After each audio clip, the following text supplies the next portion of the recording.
I hereby call this meeting to order. This is the special magistrate hearing for the City of West Palm Beach. I will be the special magistrate for today's hearing. My name is Kevin Wagner, and I'm a code enforcement special magistrate. I want to begin by explaining the process and how it's going to work. Typically, I hear building cases first on the agenda, and then the city will call the cases in the order in which they appear on the agenda. If you have appeared at today's hearing, which you obviously have since you're here, your case will be called before those cases where no one has appeared, but only, and I do mean only, if you have already signed in. The sheet is in the rear of the chamber, so if you have not yet signed in, please do so. Once your case is called, I will ask that you come down to the podium on my right-hand side, which is over here. The city will put on its testimony and evidence first. You will have an opportunity to review that evidence, ask any questions of the city's witnesses, and then you will have an opportunity to testify and present me with any of your own evidence. Once I have all the testimony and evidence, I will make a ruling. I will also enter a written order either today or at the hearing or in the next few days, which you will receive a copy of. If you have any questions as we go through the process, please feel free to ask them. This is not a formal courtroom. The formal rules of evidence do not apply here. Now, although this is not a formal courtroom, all testimony given today is taken under oath under penalty of perjury. If you are going to testify or you think you might testify, I'm going to ask that you stand and raise your right hand so that I can swear you in.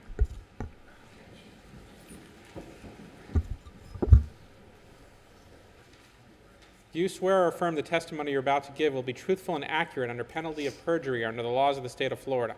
Yes, sir. Please be seated. The city can call their first case. First case number 19-6108 South Dixie Highway, CE 191000171. Number 19-6108 South Dixie. Morrisons of Palm Beach? Okay. Yes, good morning.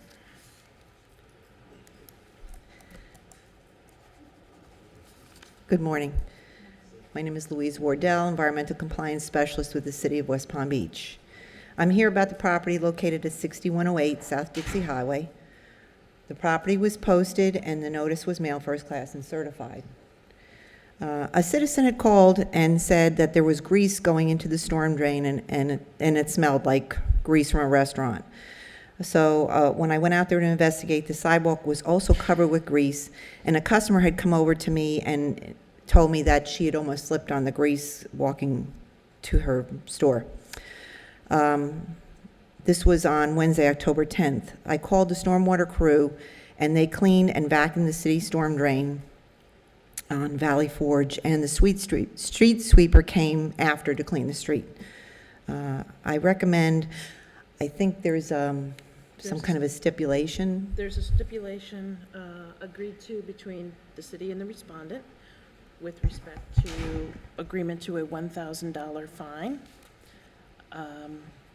in lieu of any other additional fine or cost to the city. Sir, can you tell me your name, please? Francisco Gil. One more time, a little slower. Francisco Gil. And sir, are you representing Morrisons of Palm Beach? Yes, I do. What is your position with that company, sir? I'm a manager of the company.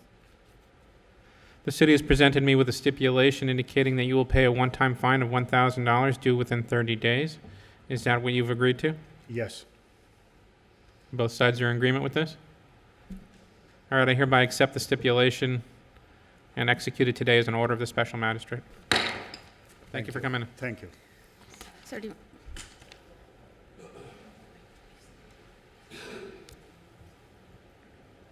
Case number 4-1967 Brandywine Road, number 301, CE 190900567. Number 4-1967 Brandywine Road. Backwards. Good morning, City of West Palm Beach Code Compliance Officer Paul McFarland. On September 27th, the property at 1967 Brandywine Road, Unit 301, was cited for window screening, extermination of pests, repair of interior walls, plumbing, toilet in need of repair and master bedroom, repair of AC unit, repair of garbage disposal, and repair or replacement of hot water heater. And unsanitary conditions, stagnant water found in unit. Property was posted October 1st, 2019. Certified mail was sent October 1st, 2019. Certified mail was returned. However, I have been in contact with the leasing office and their attorney as well. City's recommending 45 days to come into compliance or $100 a day until compliance is achieved. Sir, can you tell me your name, please? My name is Timothy Patikula, Patykula. And what is your position with the respondent owner, Brandywine LLC? The attorney for 1951 Brandywine LLC. So what's going on? Good morning. We've been trying to access the unit multiple times on 4 occasions. The tenant has changed the locks twice in violation of the lease, has also, the time we had to actually physically change the locks, the maintenance worker was met with a violent threat. We just recently have an order of eviction for the tenants. The writ should be executed sometime this week. As soon as we can get in there, we're trying to take care of these as soon as possible. We're requesting the 45 days in order to take care of these items as soon as we have access to the unit. So the city recommended to me 45 days. Is that a sufficient amount of time to get this done, sir? I believe so, sir. All right, CE 190900567.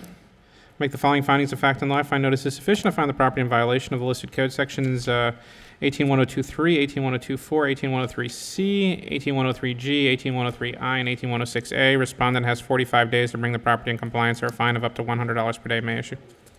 Thank you. Thank you for coming in. Good luck. Case number 182915 South Dixie Highway, CE 191000126, number 182915 South Dixie Highway. Rich Ice Cream Company. Someone signed in, right? Did you sign in? No. On the back there? He didn't sign in yet. Oh, that's okay. Okay.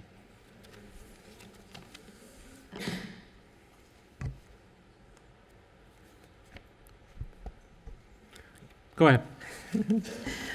My name is Louise Wardell, City of West Palm Beach Environmental Compliance. I'm here about the property on 2915 South Dixie Highway. The property was posted on October 10th, 2019. Notice was mailed, first class and certified. A citizen called in and said that liquid ice cream was flowing down the street from the dumpster area and the smell was really bad. I investigated and verified when I inspected the property on Wednesday, October 2nd. I called the stormwater crew to clean the ice cream in the street as well as the storm drain, and I don't know how long this had already been happening. But since the ice cream had already reached the storm drain, it's considered a 9203 irreparable, irreversible. So I believe there's a stipulation. Yes, parties have stipulated, and I apologize, the stipulation is already up there. I don't know the exact terms. I believe that there'll be an additional $600 to pay in a fine. Part 400 and something has already been paid. All right, let me see if I can help everybody out here. All right, so I have a stipulation executed by, it seems like, both parties here. And respondent agrees to pay a one-time fine of $600 payable within 30 days of the date of this order. Respondent has already paid $478.96 to the city. So this would be an additional $600. Is that how both sides understand this? Yes, sir. And apparently the city will not send an additional invoice. I don't know why that's on here, but apparently that you agreed to that too. I don't know why that's there. I don't know, but I guess the gravamen is you're going to pay $600 within 30 days. Is that correct? Yes, sir, that is All right. correct. Okay, I have to say, in the years that I've been doing this, I don't think I've ever had a discharge of ice cream before. That's Well, my client's been there since 1946, and they haven't either. So Well, you know, I say the longer I do this, I will see everything. So ice cream it is. All right, since both sides are agreeable, I hereby accept the stipulated order. The respondent will pay an additional $600 within 30 days. I execute this order and issue it as an order of the special magistrate. Just Thank for you. the record, can he state his name and? Sure. Yeah, I suppose I should have done that. Go ahead, Harvey sir. Oyer of Shuts and Bone on behalf of the property owner, Rich Ice Cream. Good? Perfect. All right. Thank you. Thank you. Should I go sir. sign in? No, At it's this okay. point, it If- doesn't matter. If you want to Okay. wait just 1 second, I'll make a copy for you. Yes. Okay. Number 15, 200 28th Street, CE 1909080. Number 15, 400 28th Street.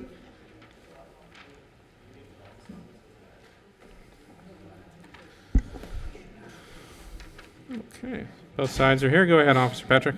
Good morning, Joe Patrick, West Palm Beach Code Enforcement. This case in reference to a single-family residence that was issued a notice of violation for water intrusion, insect infestation, roof and soffits in disrepair, windows and doors in disrepair, address characters missing on the house, and landscaping in disrepair. Our office was contacted on September 13th by the tenant, Kimberly, who was supposed to appear today, but it doesn't appear that she's here, and to report the code violations. After I observed and photographed the violations, a notice of violation was issued via certified mail and posting on September 16th. The notice of violation gave the respondent, Dr. Garcia, who is present here today, 30 days to comply, except for the address characters, which required compliance within 10 days. After the notice of violation was issued, I was contacted by the tenant and Dr. Garcia on several occasions over the phone. We met on the property a couple times to discuss the violations, and we had some email correspondence. In an attempt to achieve compliance, as of today, the property is in compliance with code sections 18103B. The roof soffit and roof has been repaired. 78-6, address characters are now on the house. Code section 18103 is in compliance. The doors now have weather stripping on them, and the windows appear to be tight and secure. The property, however, remains out of compliance with code sections 18103A. There is water intrusion in the house, particularly in the bedroom ceiling area.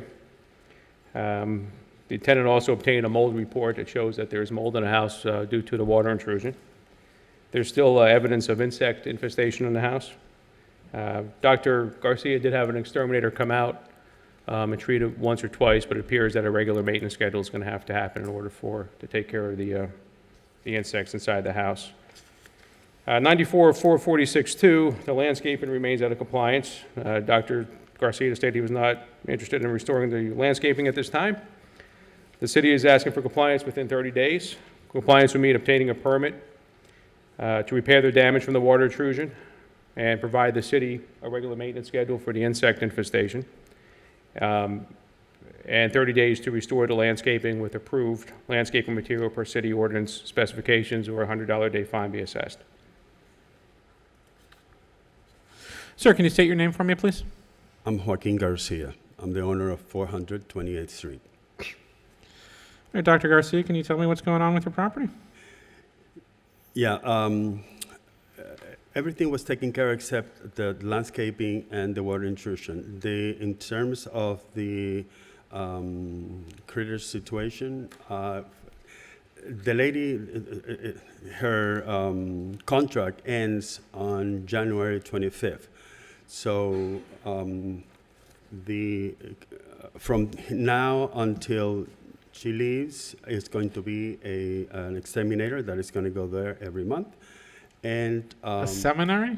I'm sorry? I'm sorry, did you say a seminary? No, an exterminator. The exterminator. Okay, The all right. exterminator. And all I ask from the city is 120 days to take care of the situation once the tenant leaves the property, which is January 25th. 120 days seems like a long time to do Yeah, an but the thing is extermination that and, I have, in order to change the landscaping, I need to have control of the water system, the irrigation system. So I have no problem. I have lived in West Palm Beach for 30 years. I have been the owner of properties in West Palm Beach for 30 years. I'm a good standing citizen in the city. I never had any problems whatsoever with the city. I have always been compliant. All I ask is 120 days to take care of the situation. assume, because it's impossible for me to, the water intrusion is, the roof has been repaired. It's just the inside. The tenant refused to have me fix it. But nonetheless, within 120 days, it'll be taken care of. What's the city's position on that request? It appears that the tenant and landlord have a problem working together to take care of the Does violations. appear that way. Especially in the interior. So as far as the interior, the amount of work that has to be done on the mold restoration inside, the city would be okay with the 120 days. Just simply for the water intrusion and the mold infestation problem. As far as the, a regular maintenance routine for the exterminator could be provided to us within 30 days. I don't think that would be a problem at all. No, to get I have to no get a problem with that. contract over to the city within 30 days. I And then have as no far as the problem with that. landscaping is concerned,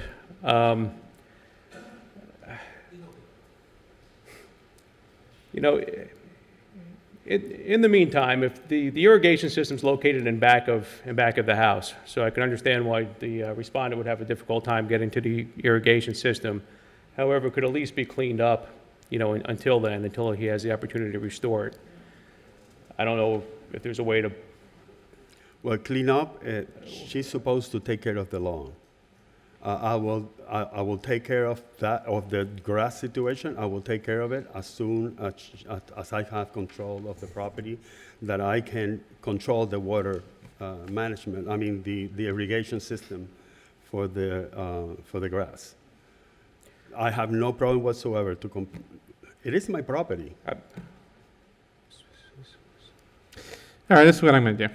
In case CE 1909080, I'll make the following findings of fact and law. If I notice is sufficient, I find the property in violation of 18103A and 944462. Order the respondent to come in compliance as follows. As to the water intrusion repair, I give the respondent 120 days or a fine of $100 per day to bring that into compliance. As to the issue of insect infestation, I give the respondent 30 days to provide a schedule of extermination to the city or a fine of $100 per day.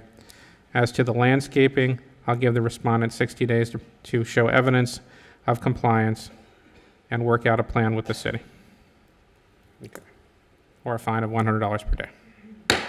So talk to the officer, come up with how you're going to deal with the landscaping, give him the extermination report, and I'll give you 120 days to get the physical work done on the house, okay? Number 16222 33rd Street, CE 1909035. Number 16222 33rd Street.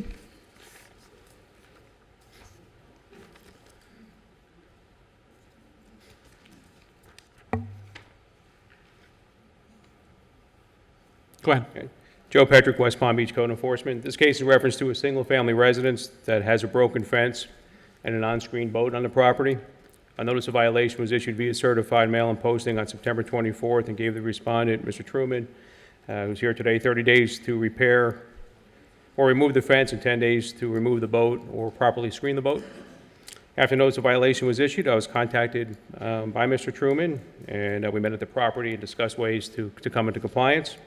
At our meeting at the property, we agreed that the boat could be screened if the fence was repaired and replaced in areas, and potentially some vegetation may or may not need to be added after the fence is up to properly screen the boat.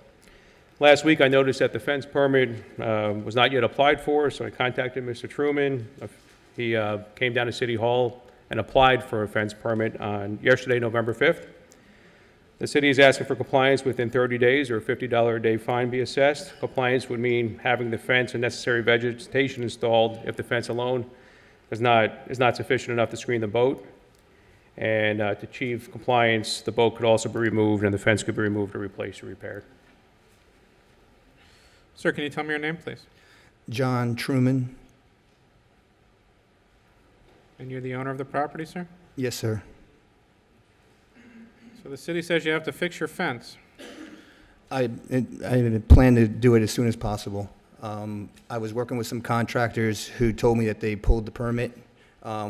I called Joe, told him that I've got some people ready to do the work. He checked, said the permit wasn't pulled. I called the contractors again, and they said it'd be done by Friday. He was kind enough to call me yesterday and say, hey, John, the permit hasn't been pulled yet. So I came in yesterday morning and did it myself. And so now we're waiting about the next 10 days to get that approved. So I'm just asking for a 60-day extension so that I can have these contractors. Not only am I going to do the fence, but I have to put brick pavers down now too, so the boat can be on a solid ground. So I'm asking for 60 days to get that all done. No problem. All right, in case CE 19090-345, I make the following findings of fact and law. I find notice is sufficient to find the property in violation of 94302A4, 94487B. Respondent has 60 days to bring the property in compliance or a fine the amount of, what were you asking for, $100 per day? 50. $50 per day may issue. Good luck.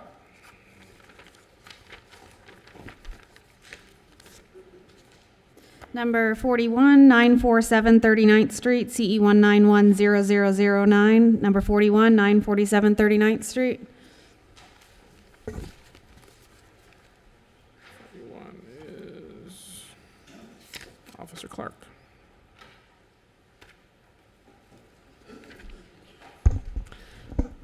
Go ahead. Good morning, Natalie Clark, City of West Palm Beach Code Enforcement. 947 39th Street was cited on 10/1/19. The property and City Hall were posted on 10/4/19, and certified mail was sent on 10/3/19. Excuse me. The property was cited for 18-103B, 18-103J, 7434A1J, and 9471C. The property has since complied with 7434A1J and 9471C. I've had contact with the Realtor. 18103B and 18103J are still, the property's still in violation with those two code sections.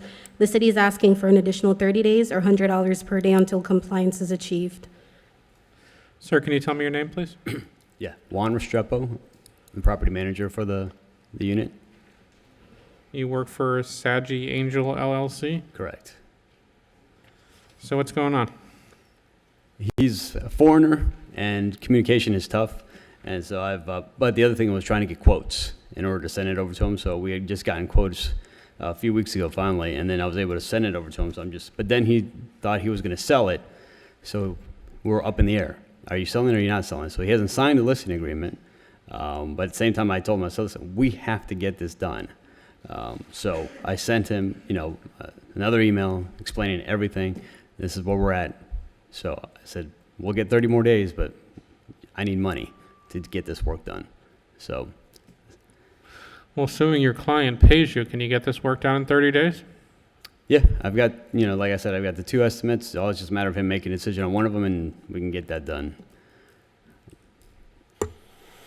All right, I'll give you the 30 days. All Thank right. you. CE 1900009. I make the following findings of fact on law. I find notice is sufficient to find the property in violation of 18103B and 18103J. Respondent has 30 days to bring the property in compliance or a fine of up to $100 per day may issue. Thank Good you. luck, sir.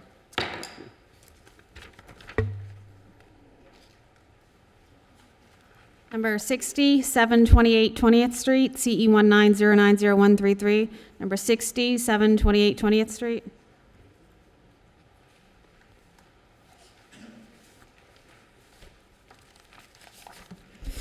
Cassandra saying hello, code enforcement.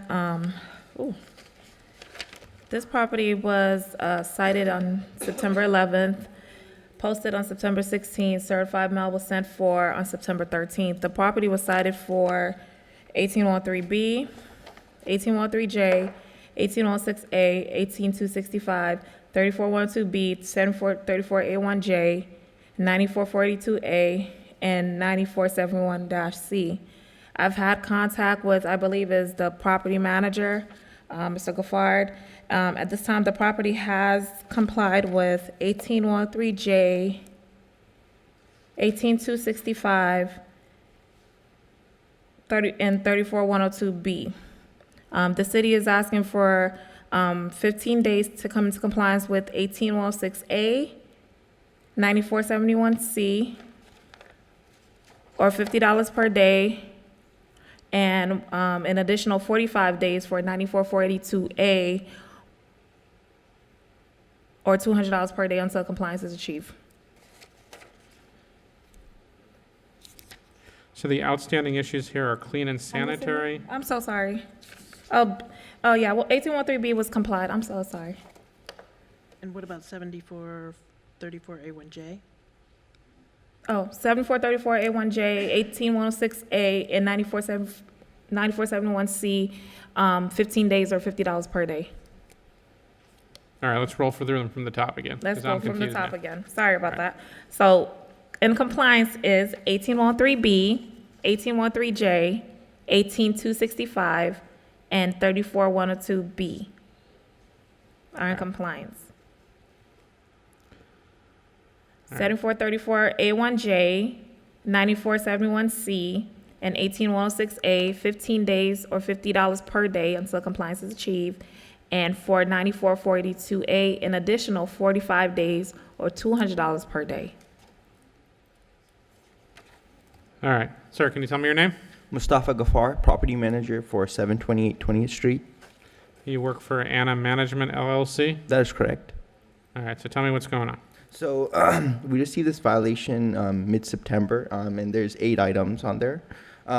We've sent out our contractors, in our opinion, to take care of everything. First thing was 18103B, the rotten wood, which was fixed and corrected. And then after that, we had the exterior pressure cleaned and painted.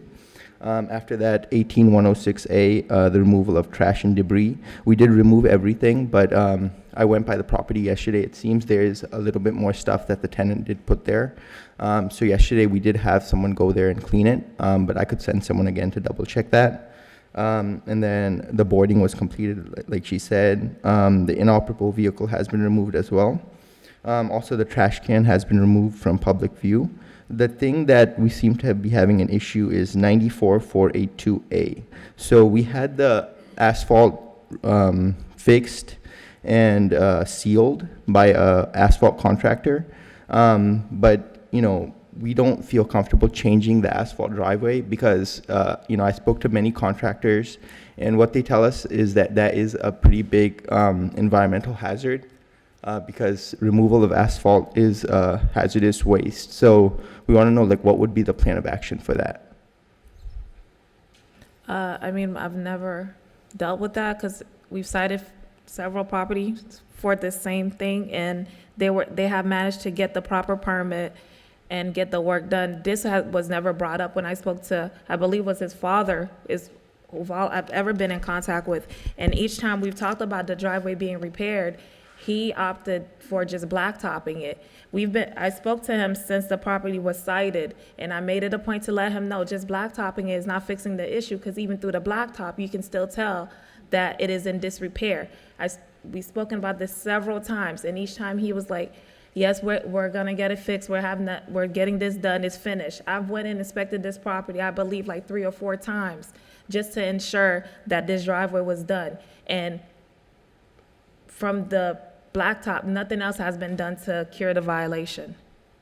So I don't know about it being hazardous waste. I've never heard of that. Maybe that's something we can talk about. What is it about the driveway that is in disrepair? Huh?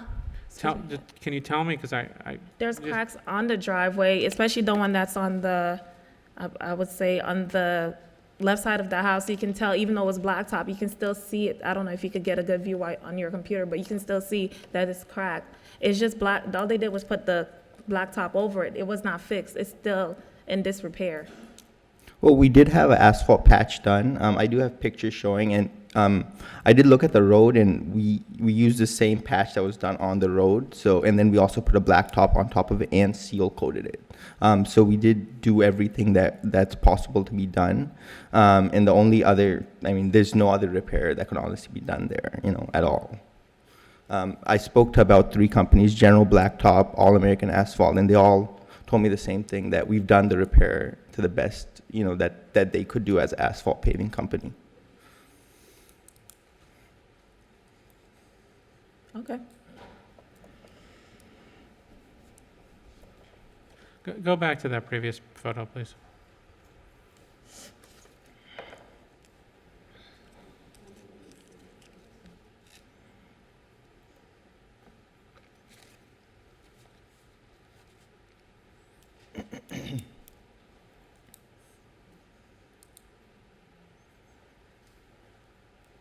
All right, leave that one.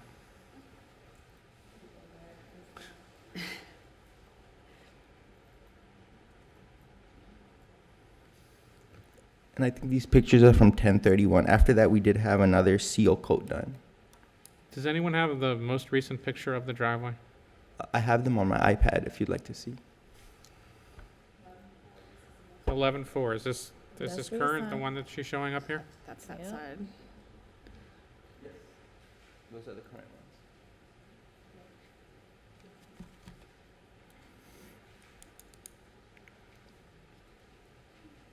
And the city's position is that still not in a state of repair? There's two, he has two driveways, two sides to it. So this one is okay. That one's fine. That's the one that it still needs work.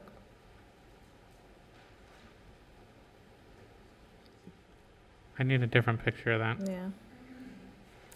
There should be another one in there.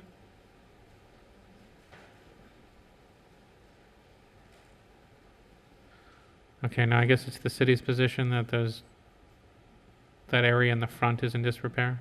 Yeah, because, I mean, it's just, you do a quick fix to it, then a couple months later, we have to come back and cite it again. And to be quite honest, even with this property, for them to even comply with the rotted wood was not even fixed, it was just painted over. So it's just, you know what I mean, we keep doing like patch-up work, and then we have to come back over and over again when we could just get it right the first time. We did have That's the a city's position. we did have a licensed contractor fix the fascia This wood photo's and old. seal Go it. back, Monique, go back to the other one, because this one's from September.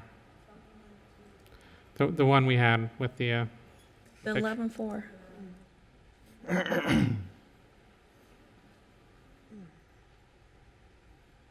not that one.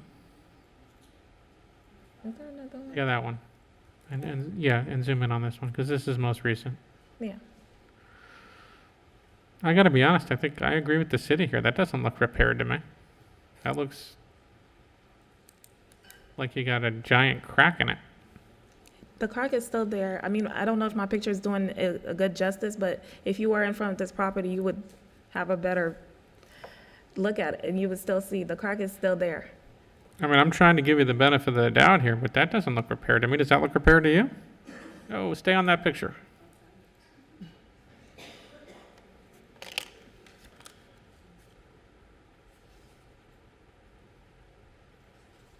I mean, in all honest truth, I do have a video in comparison to the neighboring driveway and as well as the road. Our driveway I'm is not in the here best about shape. the neighbor. If there's a case about the neighbor, I'm sure that'll come to me. This is about your driveway. I mean, so what we could do, if the city allows it, is give us like at least another 30 to 45 days and we'll get it re-repaired, if that works. All right. All right, in case CE 19090-133, I make the following findings of fact and law. I find notice is sufficient to find the property in violation of 18106A, 7434A1J, and 9471C. I'll give the respondent 15 days to bring those into compliance, or a fine of $50 per day may issue. As to 94482A, I'll give the respondent 45 days to bring that into compliance, or a fine of up to $200 per day may issue. All right, you got 45 days. Go fix it. Thank you.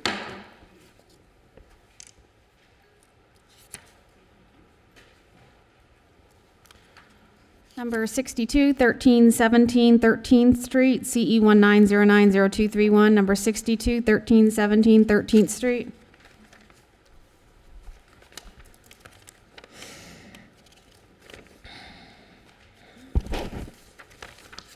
Cassandra St. Hilaire, Code Enforcement. This property was cited on September 17th. It was posted on September 23rd. Certified mail was sent on September 19th. This property was originally cited for 1813B, 1813J, 1816A, and 78-1. Property has complied with all violations other than 1813B. I've been in contact with the owner, and I know I think Like it's a situation with the insurance company and trying to get the roof fixed, so. it's in litigation right now, so.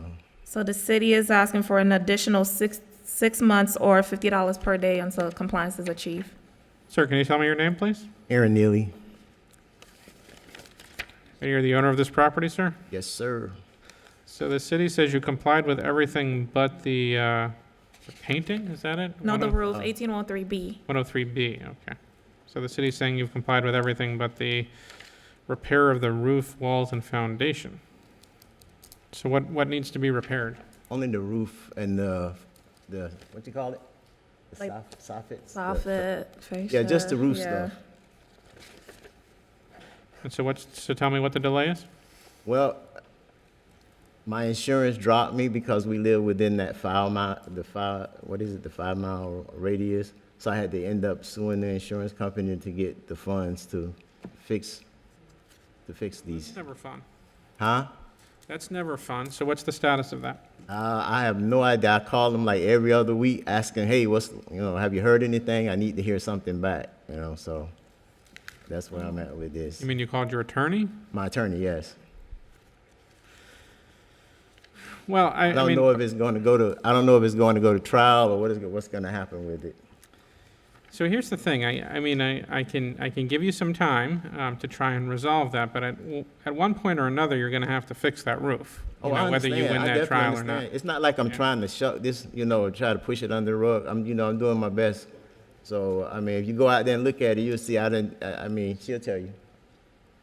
I'm doing what I can do right now. All right, I'll give you the time the city is requesting. All right. In CE 1909023, want to make the following findings of fact and law. If I notice is sufficient from the property in violation of 18103B, I give the respondent 6 months, bring the property into compliance, or a fine of $50 per day, Mayor. Thank you. Appreciate it. Sir?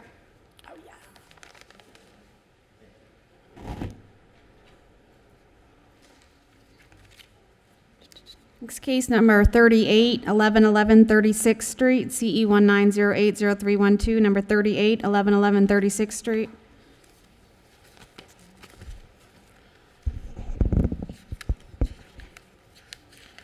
Number 38.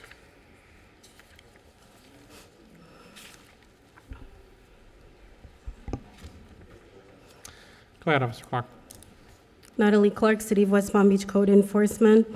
1111 36th Street was cited on 8/14/19. The property and City Hall were posted on 8/16/19, and certified mail was sent on 8/15/19.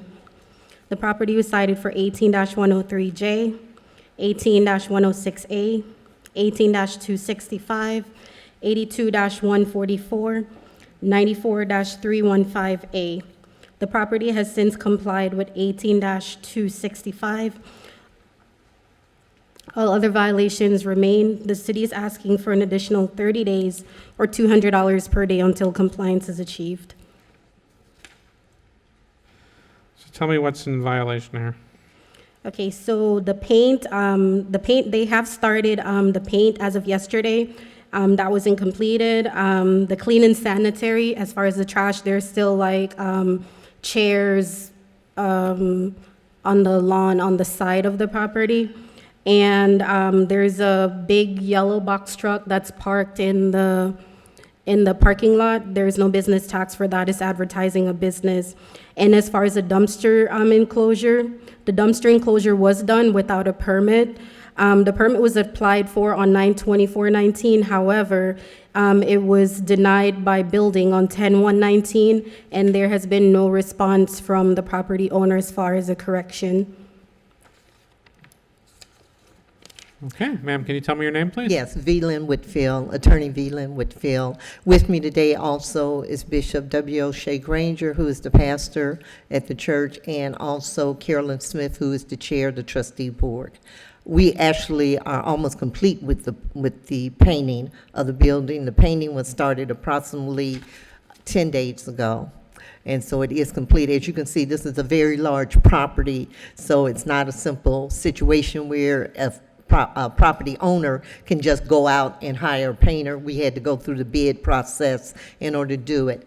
As it relates to, What kind of property is this? it's a church, It's a church? Okay. which has an outbuilding, which sometimes has a nursery there. So I'm not sure what chairs she's talking about, if those are related to where the daycare is, or. It's, they're just chairs that are thrown on the side of the property. It's actually in one of the pictures coming up, but it's not like for daycare. And they're also Is it at the shopping back? carts. Is it at the back of the property where the apartment buildings are? Well, It's hold on the We'll side know- facing we'll know in Piper a second, Village. because there's a photo, I think, right? Yes.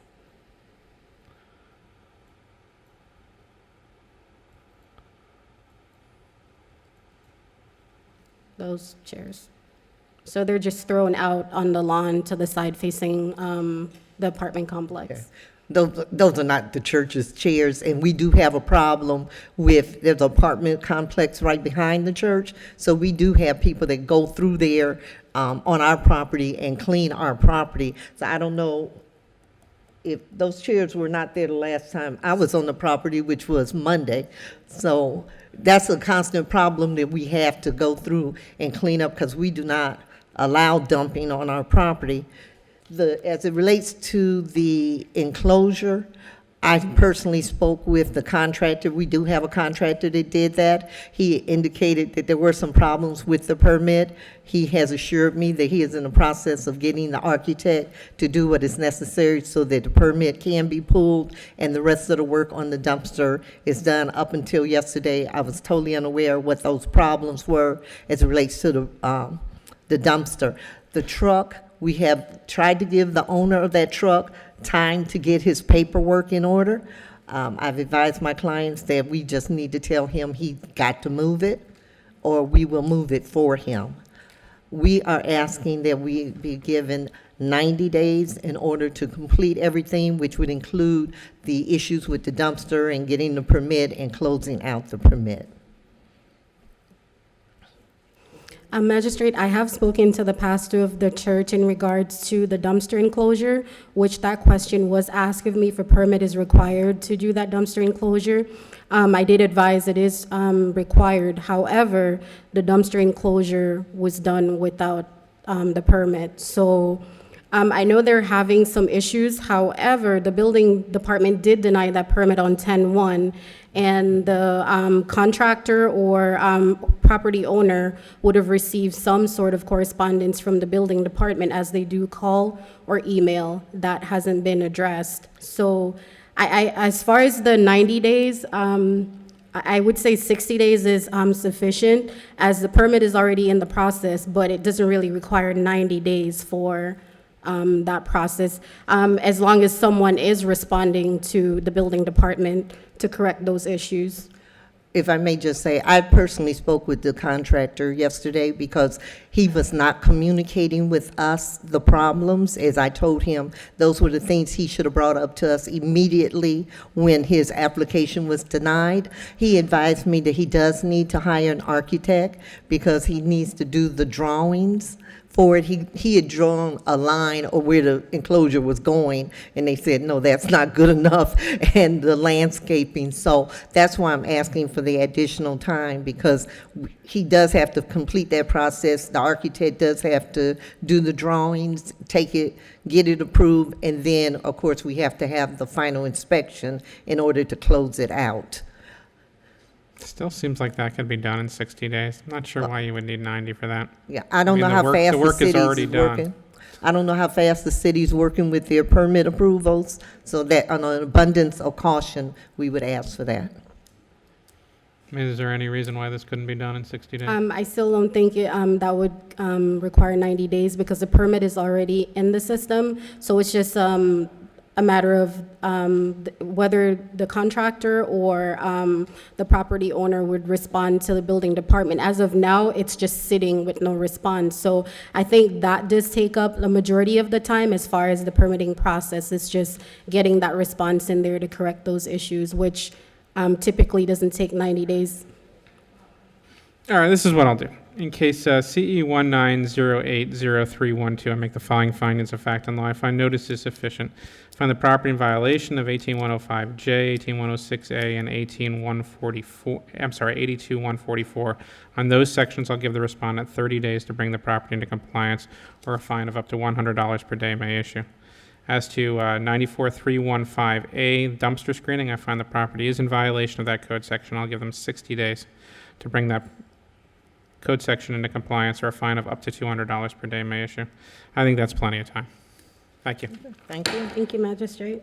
The order will come in the mail. Thank you. Thank you. Number 12, 916 Green Street, CE 1909028. Number 12, 916 Green Street. What number? Good morning. Richard Pazmino, Code Officer for the City of West Palm Beach. This property was cited on September 14th, 2019. A certified mail was sent September 18th, 2019, and the property was posted on September 19th, 2019. This property was cited for 94442E, landscapings of the swale/parkway. I have had contact with the owner of the property. I explained the violations and explained that it is a violation to not have sod in the swale or landscaping. On October 18th, 2019, the reinspection date, the property did not have sod, so the inspection failed. And on October 24th, 2019, the property did install sod. So as of today, the property is in compliance with the code, and the city is asking for a finding of fact on this case. Sir, can you tell me your name? Maria Herrera. Oh, I'm sorry, ma'am. Oh. You're Maria Herrera, Yes, I am. and you're the owner of the property, ma'am? Yes, sir, I am. So the city is asking me to do the following. They want me to find that there was a violation on this property, but it has since come into compliance. Are you agreeable to that? Well, I hired someone to comply by the 18th, but they didn't make it out there, so I was out of town, and then when I came back, we took care of it. Now, the reason that I came in today is because I have to find a solution for that swale, because there's no way I can, if my husband passed away March of 17, he handled everything for the property, and I have to find a solution because I cannot be replacing that swale, the grass. It cost me $360 to have it replaced, and so I came to ask you what would be a solution if I can put asphalt or make the drive. What happens is the parking space is wide, as you can see there. If I could widen where the swale is, if I could put cement or asphalt there, it would solve the problem. But when I spoke to Mr. Pasmino, we couldn't come to a solution, so I decided to come in and ask you what would be a solution. I cannot replace that grass. It's already getting dry, and I need to find a way. The problem is I'm not in the solution business. I'm a code enforcement special magistrate, so I have a very limited role. My role is to determine whether or not the facts presented by the city constitute a violation of the code as written. I can't give advice, and I certainly cannot suggest a cause of action. If you want to make changes to your property, then you should do them in compliance with the code, which is the best that I can tell you, and maybe hire somebody that, a contractor or somebody that can help you adjust your property to your needs within the meaning of the code. But I'm in no position to give you advice other than to make a finding of whether you're in compliance or not. And the city says that you are currently in compliance. Thank you. The reason I came was to resolve it, but I guess I have to go Well, elsewhere. generally speaking, I think the code enforcement officers can tell you solutions that are within the code, and so I would certainly discuss it with them, or hire your own contractor and see if you can do something with your property that can help you maintain it. But it's a little beyond the scope of my authority. All right, thank you, but I'm in compliance, right? I'm not going to be charged anything? No, that is the city's position that you, Officer Pazmino, is that correct? She's currently in compliance? Yes, she's in compliance as of today. All right.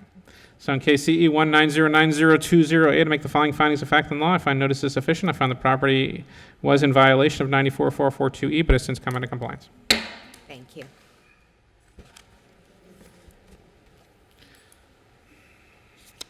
Number 53, 924 35th Street, CE 19090320. Number 53, 924 35th Street.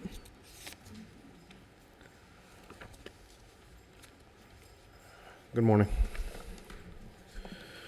Go ahead. Ray Young, City of West Palm Beach Code Compliance. 924 35th Street was originally cited on 9/19 of 2019 with the notice of violation posted at the property and City Hall on 9/23 of 2019. Certified mail was sent on 9/23 as well. This property was cited for 18103B, 74-4C3, 9471C, 18215B, 18106B, and 18103J. I have made contact with the owner, who is present here today, and all violations are complied with the exception of the 18103B and 18103J. The city is requesting an additional 60 days to come into compliance or $200 per day until compliance is achieved. So tell me specifically what's not in compliance. It's the siding that needs to be repaired and the paint on the property as well. The outdoor storage was removed, and the overgrowth was cut, the grass was cut. What's the issue with the paint?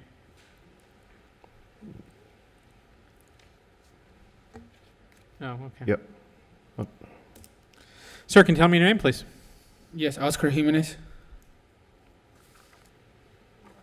What is your relationship with the owner? I'm the owner of the company and the property. OJ Flooring and Remodeling Corporation, that's Yes, your sir. company? Yes, sir. Okay. So the city says you did everything other than fix that siding and paint the place. Does that sound Yes, right? correct. They want to give you 60 days. Can you do this in 60 days? Yes, the only reason I haven't done it is because it's on a historic place, and I am getting all the info together and everything so I can pull out permits. I'm trying to do some changes to the property, so I'm trying to see if I can remove the siding and do like stucco around the whole house and paint it, so I don't have to deal with the siding all the time. But I went to the city hall and they didn't have any records because the property was built like they only kept records for 10 years. That's what they told me. So I already paid for surveys, I paid for everything, and then I'm just putting everything together so I can pull up a permit and see what I can do with the property. Is 60 days sufficient? Yes, that's perfect. Okay. All right, in case CE 19090320, I make the following findings of fact and law. I find notice is sufficient. I find the property in violation of 18103B and 18103J. Give the respondent 60 days to bring the property into compliance or a fine of up to $200 per day may issue. Good luck, sir. Okay, thank you. Thank you. Number 59, 712 20th Street, CE 19090124. Number 59, 712 20th Street.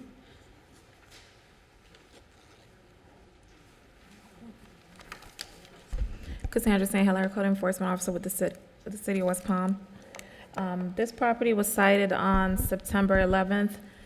Certified mail was signed for on September 16th, and the property was in City Hall were also posted on September 16th. This property was cited for 18100, 18103B, 18106A, 18265, 18995A, 94442C1, 94-6, 94.71-C.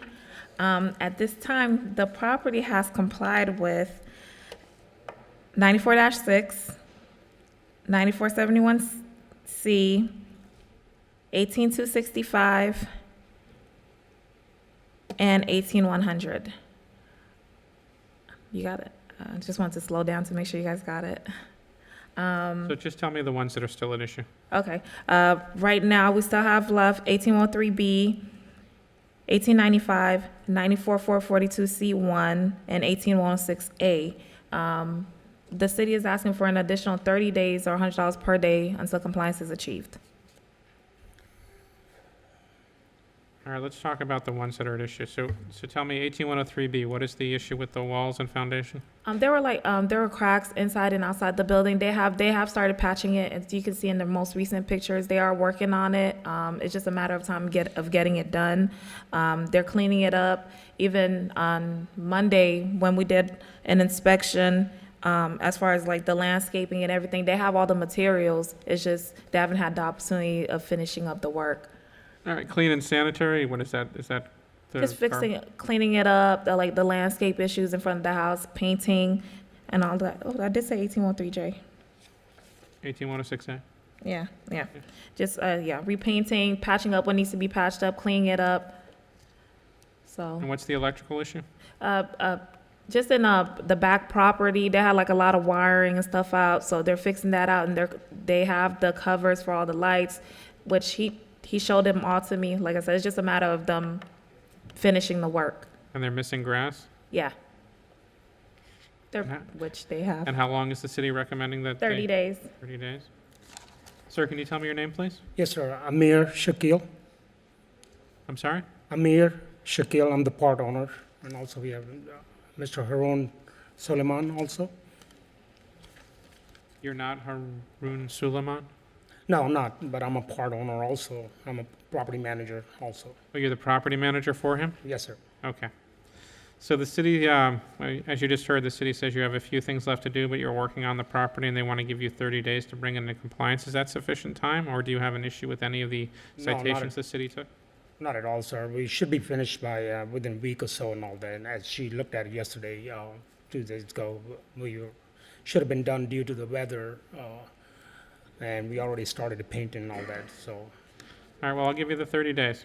All right, I appreciate it. Thank No you. worries. KCE 190900124, make the following findings of fact and law. I find notice is sufficient. I find the property in violation of 18103B, 18106A, 1895A, and 94442C1. Respondent has 30 days to bring the property in compliance or a fine of up to, what does she recommend?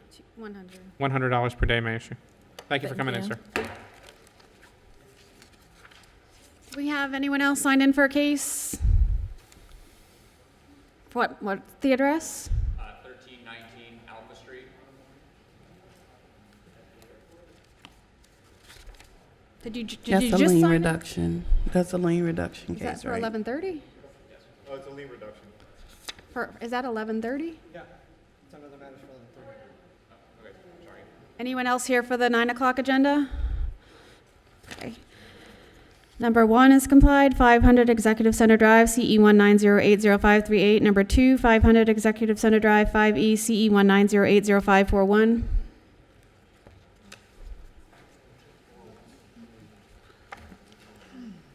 Good morning, Officer Luster, West Palm Code. This property was cited for a rental license and certificate of use. The property was posted on 10/22/19. I spoke with the tenant on 10/22/19. The owner has come in and paid for the license. They just need the inspection. So I'm asking for the 30 days or the $200 per day. So this is a rental property? Yes. How do we know? I spoke with the tenant. The owner got the rental license paid for, no inspection. Okay, CE 190805541. Is anyone here on behalf of the respondent? Seeing no one, I find the property in violation of 18162A and 2232A. Respondent has 30 days to bring the property in compliance or fine of up to $200 per day may issue. Number 3, 5145 Caribbean Boulevard. Number 1011, CE 190900428.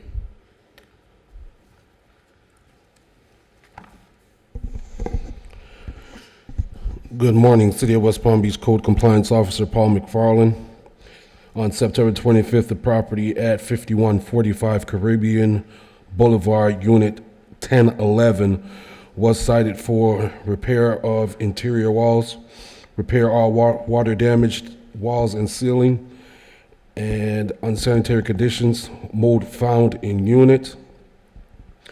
Property was posted October 31st, 2019. Certified mail was sent September 26th. Certified mail was received October 2nd. I received a comprehensive mold report from the tenant. I've also been in contact with the property's lawyer. They are trying to gain ownership of the unit so the repairs can be completed. City's also in agreement of 60 days to come into compliance or $100 a day until compliance is achieved. Was that the time that you discussed with the respondent? Correct. And they represented that that would be sufficient time for them? Correct. Is anyone here on behalf of the re-owner, Saddlebrook KTIC LLC? All right, in case CE 1909048, I make the following findings of fact and law. I find notice is sufficient. I find the property in violation of 18103C and 18106A. Respondent has 60 days to bring the property in compliance or fine of $100 per day. May I issue? Thank you. If we can skip to other matters and just call one case. Okay. Number 3, other matters, 1319 Alpha Street, CE 18090414.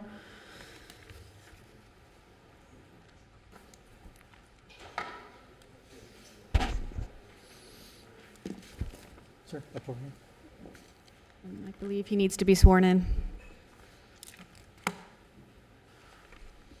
You swear or affirm the testimony you're about to give will be truthful and accurate under penalty of perjury under the laws of the state of Florida? I do. Go ahead. Mitch Posner, West Palm Beach Code Enforcement. Case ending in 414-1319 Alpha Street. Date ordered 11/7 of 18. Fine started 12/22 of 18. Ran for 67 days, total $6,700 at $100 a day. Date of compliance 2/27 of 19. New owner. The only mitigating factor is that they're a new owner. City's asking for a standard 25%.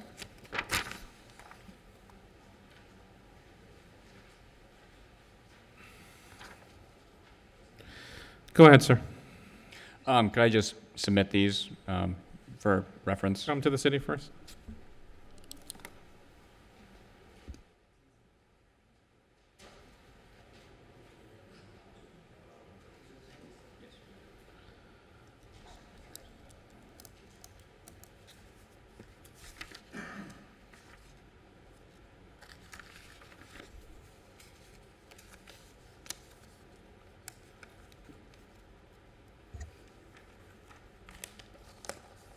City has no objection. And then, sir, if you can state your name for the record. Sure. My name is Alex Millen. I'm the property owner of 1319 Alpha Street in West Palm Beach, Florida. Yep.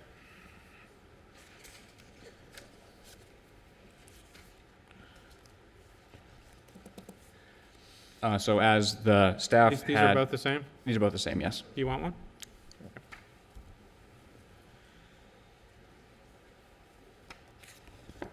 Go ahead. So as the staff had indicated, the fines were started under a previous property owner, and we had acquired the property in January of this year in order to redevelop the property and also the 2 adjoining properties that we also own.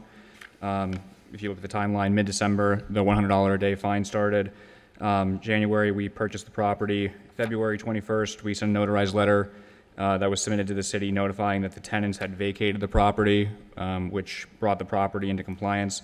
In September, we demolished the home, and actually just on Monday, November 4th, the property was just approved at the first reading. It was passed unanimously by the commission for a new 51-unit apartment building. So we had purchased the property, and knowing that the fines were running, we purchased it because it was a part of the assemblage we had put together for the new apartment building that was just passed.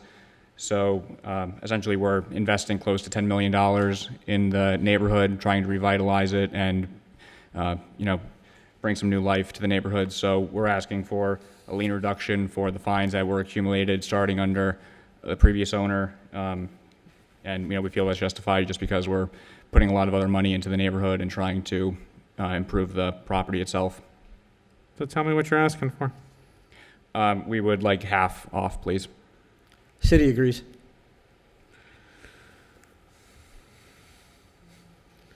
You offered 25%. You offered 50. I liked his better. I'll take the city's first offer. $1,675 doable within 30 days. Thank you. How many days? 30.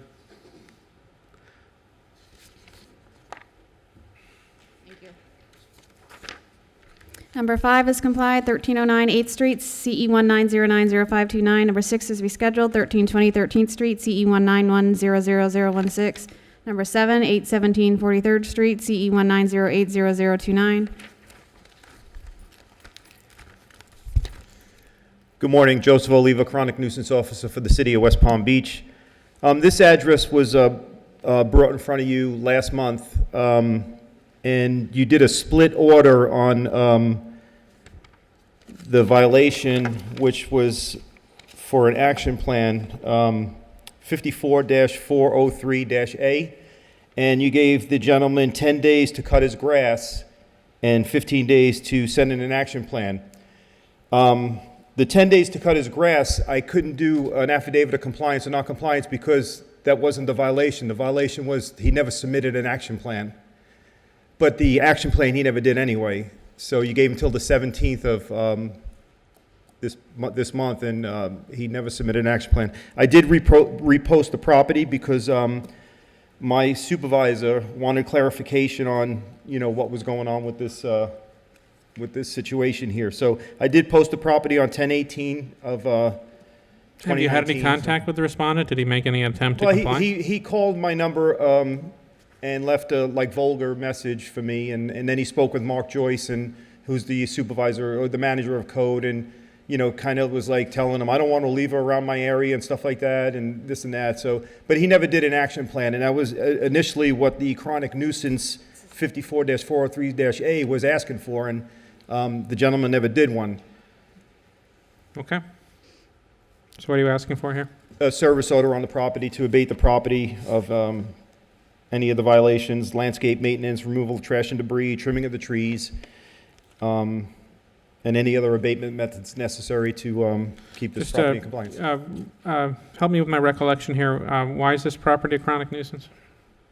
Because could you bring up the pictures that were initially? I mean, I apologize, but No, we deal that's with okay. 100 It's cases. been a little over a month, but this is the property here. We have 70 some odd cases any given day. Sure. Yeah. All right.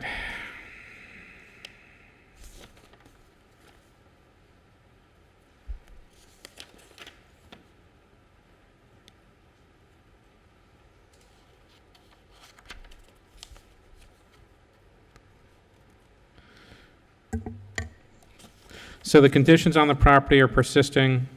They've been cited for these conditions prior. Yes, they were adjudicated before, and then that's how it went over to chronic nuisance. Okay.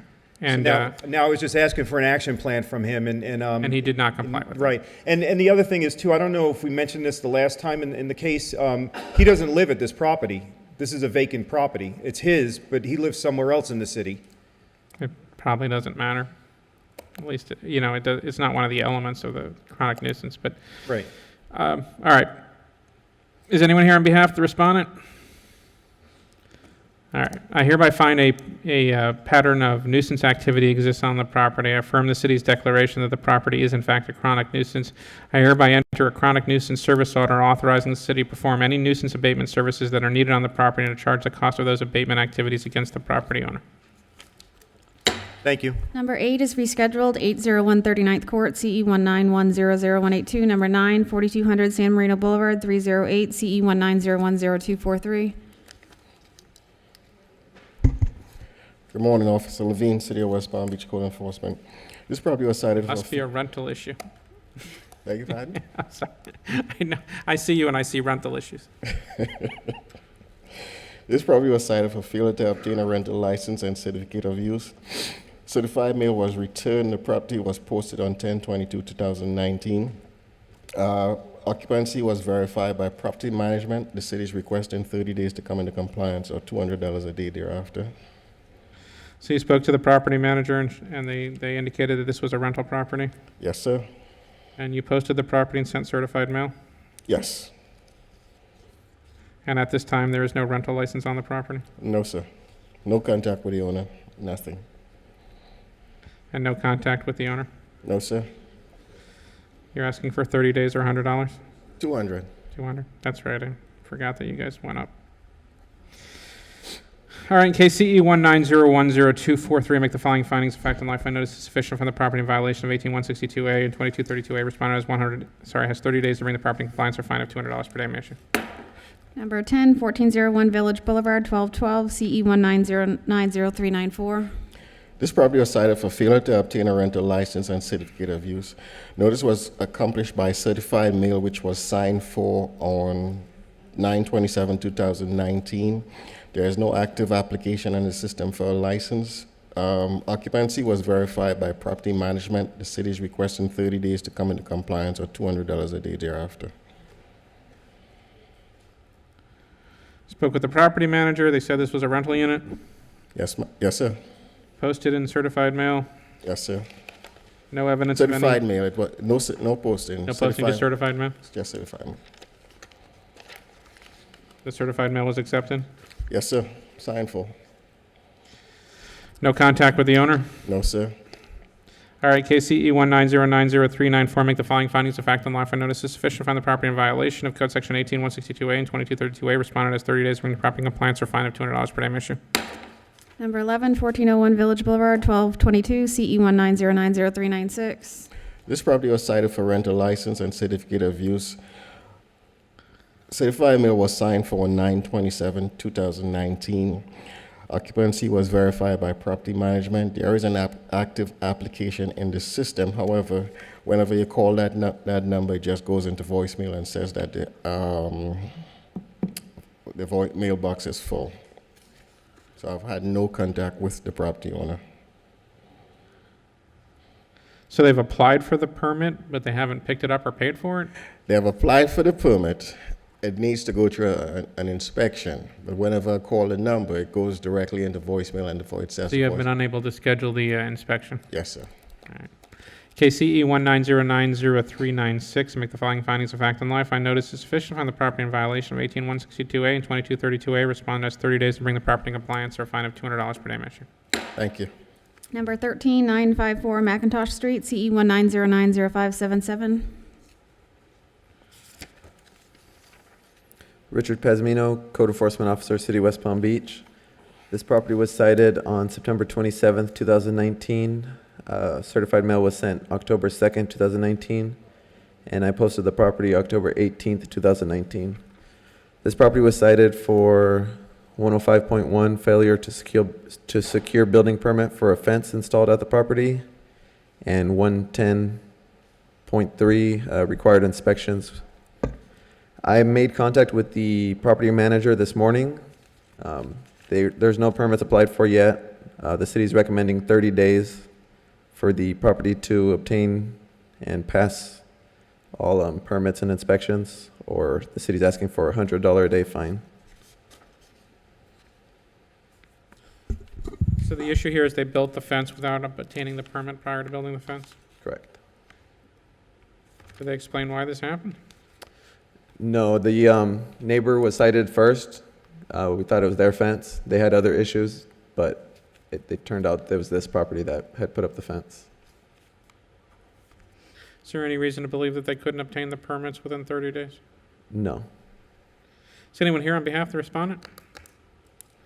All right, in case CE 190900577, I make the following findings of fact and law. I find notice is sufficient. I find the property in violation of 105.1, 110.3. Respondent has 30 days to bring the property in compliance or a fine of $100 per day may issue. Number 144105 South Olive Avenue, CE 191000278. Richard Pazmino, Code Enforcement Officer, City of West Palm Beach. This property was cited October 17th, 2019. Certified mail was sent October 18th, 2019, and I posted the property October 18th, 2019. This property was cited for clean and sanitary conditions, excessive growth, failure to comply, overgrowth, trees, hedges obstructing the right-of-way, and landscape maintenance. As of today, there has been no contact with any representative of the property, and there has been no progress made at this property. The city is recommending 10 days for this property to come into compliance, or the city is asking for an order to abate the violations. Tell me about why the conditions on the property warrant an abatement here. There is excessive overgrowth, which can become a habitat for vermin and pests and So you believe the habitat constitutes a habitat for vermin? Yes. I can see the excessive growth. Clean and sanitary is what, like the garbage sitting there? Yeah, there's trash all mixed up in the overgrowth. And The property has vegetation that's it's infringing on the right of way? Yeah, it's growing into the sidewalk. It'll show in one of the pictures. So basically what we're talking about here is that the outside of this property is just being not maintained. Correct.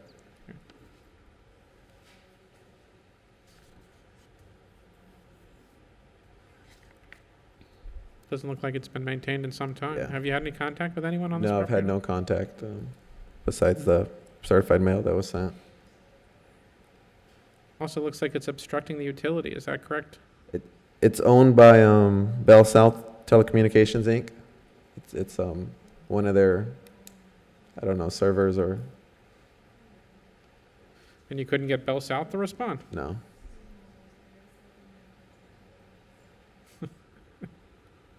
Do they not respond? And it looks like no one's been out there in a while. So the posting's still there today. And you sent certified mail to Bell South, Correct. to their business address? Yes. All right, KCE 19, well, for the record, is there anyone here on behalf of the respondent?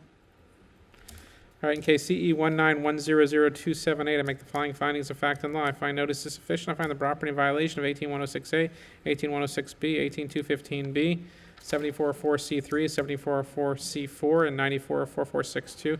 I make further finding that said violations constitute a threat to the health, safety, and welfare of the city of West Palm Beach. I order the respondent to bring the property in compliance within 10 days. In the absence of compliance, I hereby authorize the city of West Palm Beach to enter the property and abate any and all violations. I hereby charge the cost of said abatement against the property and property owner. Thank you. Number 17, 534 29th Street, CE 19090374. Joe Petrick, West Palm Beach Code Enforcement, in this case in reference to a single-family residence that has unmaintained landscaping and overgrowth. A notice of violation was issued via certified mail and posting on September 24th and gave the respondent 10 days to comply. Since the notice of violation was issued, I have not heard from the respondent. As of today, some of the overgrowth was removed and some maintenance has been done. However, the property remains in violation of Code Section 94-446-2. There's some dead trees on there still. There's some landscaping that's hanging over into the street. Those pine needles are still over across the sidewalk in the alleyway. Some effort was made, but it's still in violation. The city is asking for compliance in 15 days or a $50 a day fine be assessed. Compliance meaning removing the dead vegetation, removing, restoring, replacing, or cleaning up some of the other vegetation as required by city ordinance specifications. You had any contact with the owner? No, not at all. Not at all. But there is some evidence that they're trying to comply? There was. Yep. Is there an immediate concern about this property? No, there's not. I'm going to give them 30 days. Okay.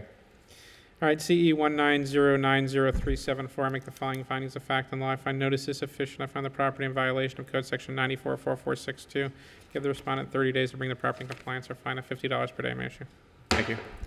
Number 20 is a duplicate of number 19. Number 21 is rescheduled, 840 Briggs Street, CE 1901097. Number 22 is rescheduled, 1638 Embassy Drive, 301, CE 190800095. Number 23 is rescheduled, 2000 Presidential Way, 1101, CE 190800166. Number 24 is rescheduled, 700 North Cameron Ave, 209, CE 190800219. Number 25, 624 Avernia Street, CE 191000150. Michael Williams, Code Enforcement Officer, City of West Palm Beach. Property 624 Avernia Street was cited on 10/9/19. Certified mail was sent on 10/17/2019. We do have a signed certified mail receipt on file. The property, as well as City Hall, was posted on 10/17/2019. Property was cited for 18106B, excessive growth, 18215B, failure to comply within 10 days, 74-4-C-5, cleanup of the right-of-way, 94-316-D-1-A, whereas they have this particular vacant lot is now functioning as a construction site, which would necessitate that they obtain permits, and that would entail screening of the equipment and so forth. Also, the cleaning and the maintenance of the vacant commercial property, and 94-6 restrictions upon land use, which once again, the way that they are functioning with this vacant lot as well as 3 others, it's 4 contiguous vacant lots, and they just, for some reason, short of a long story is they just didn't pull permits, which would be necessary in order to function as they are functioning with these 4 vacant lots. So what the city is requesting is 20 days in order to comply, or a fine of $200 per day be imposed. We've been receiving multiple complaints from neighboring properties with the outdoor storage, the construction equipment. They are parking vehicles, trucks, cars from the employees that are part of this whole process. So once again, the city is requesting 20 days in order to comply, or a fine of $200 per day be imposed. Have you had any contact with the owners here? No, I have not. The only contact we have had is they did sign for the certified mail. It's a company out of New York. They did sign for the certified mail. I posted the property, spoke to some of the workers there, which, they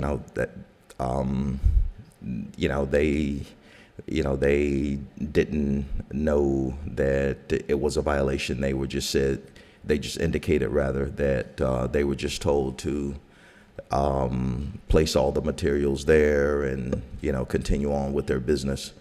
But at any rate, this has been going on for quite some time, for a couple months at least.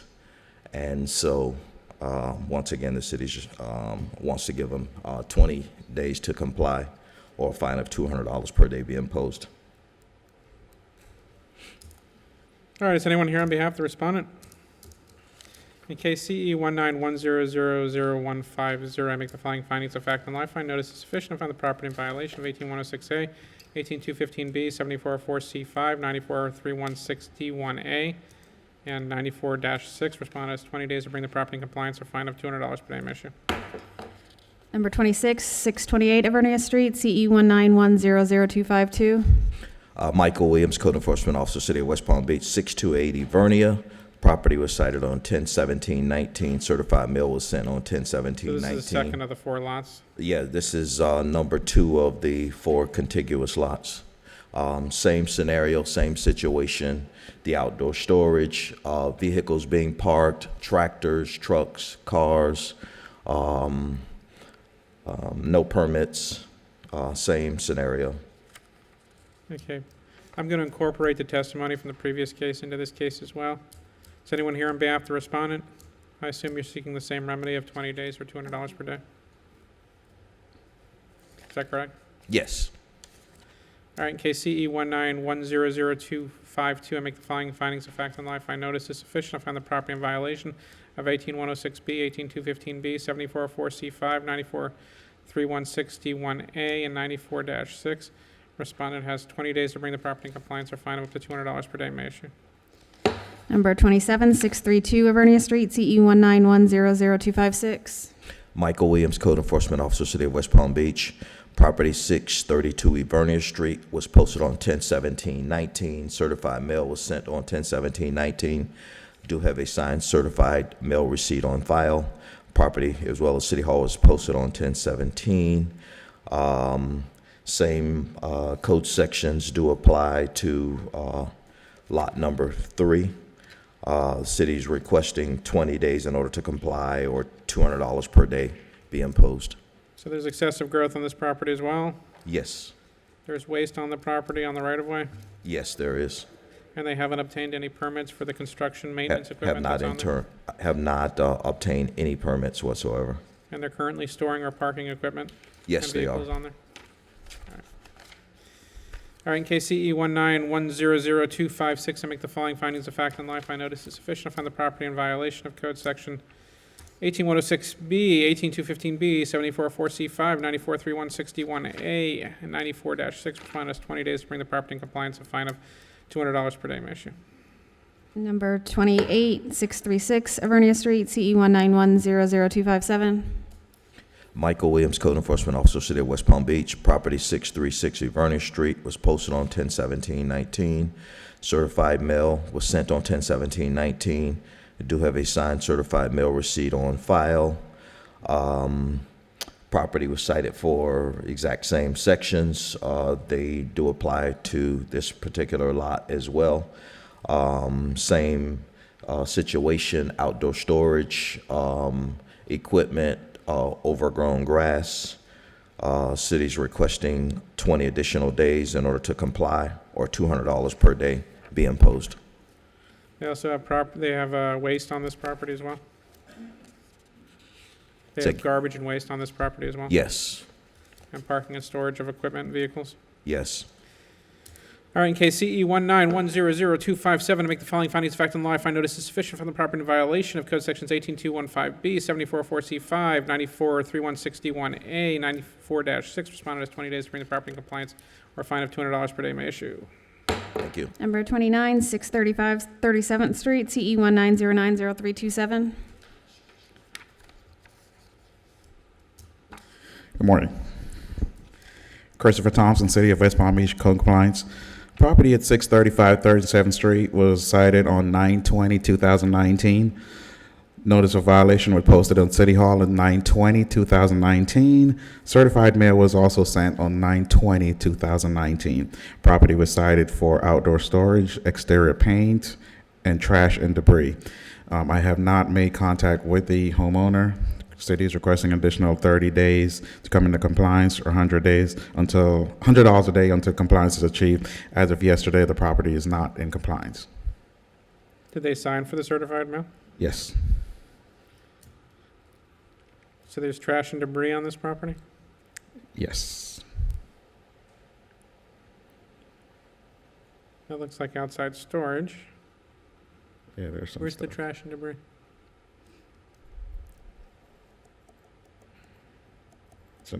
It was in the front and some in the back as well, the rear of the property. Okay. And it looks like it needs some paint. Yes. No contact with the respondent? No, sir. Is anyone here on behalf of the respondent? No. All right, in case CE 190900327, I make the following findings of fact and law. I find notice is sufficient. I find the property in violation of 18106A, 18106G, and 9471-C. Respondent has 30 days to bring the property in compliance, or fine of $100 per day may issue. Number 3703 39th Street, CE 190903334. Christopher Thompson, City of West Palm, code compliance. Property at 703 39th Street was cited on 9/20/2019. Notice of violation was posted at City Hall on 9/23/2019. Certified mail was also sent on 9/23/2019. Property was cited for outdoor storage, trash can placement, and sod in the front yard. As of yesterday, the property was not in compliance. I have not made contact with the homeowner. City is requesting an additional 30 days to come into compliance, or $100 a day until compliance is achieved. So they have a visible garbage can. Is that out front there? Okay. No. No, that's not it. Keep going.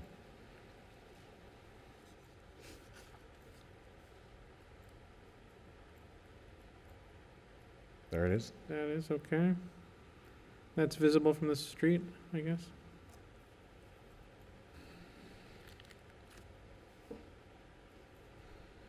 What is that, like cement? Is that the issue with landscaping, that there's a bunch of cement walkway things in the front? No, the sod, it needs sod in the front of the yard, right there.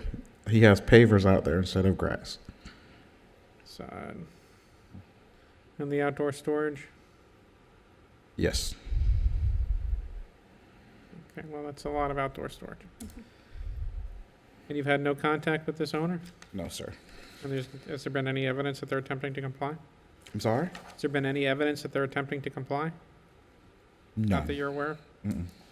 No. All right, case CE 190903334, I make the following findings of fact and law. I find notice is sufficient. I find the property in violation of 7434A1J, 94442C1, and 9471C.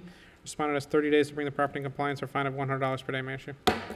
Number 31, 610 40th Street, CE 190905544. Christopher Thompson, City of West Palm, compliance. Property at 610 40th Street was started on 9/27/2019. Certified mail was sent on 10/1/2019. The property was posted on City Hall at 9/27/2019. Property was cited for safe egress, outdoor storage, trash can placement, high grass in the alley, unpaved parking, junk vehicles, and the fence is also in disrepair. As of yesterday, the property was not in compliance. I have not made contact with the homeowner. City is requesting additional 30 days to come into compliance or $150 a day until compliance is achieved. So what's the safe egress issue? You'll see. Other than the dog?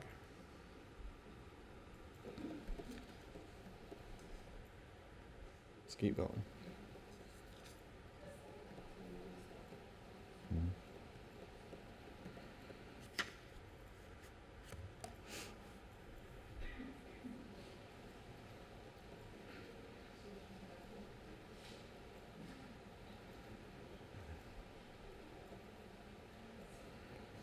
Well, I think you've convinced me that fence is really bad.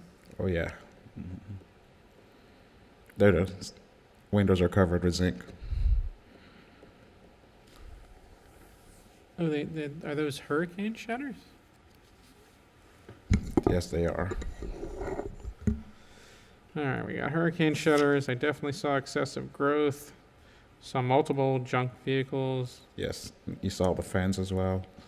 Garbage The can alleyway placement, cleaning. check. Trash and debris, yes.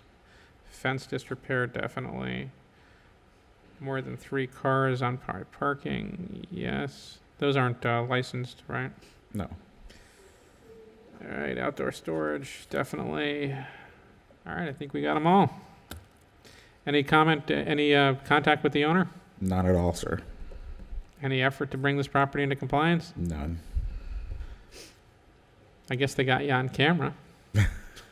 Yes.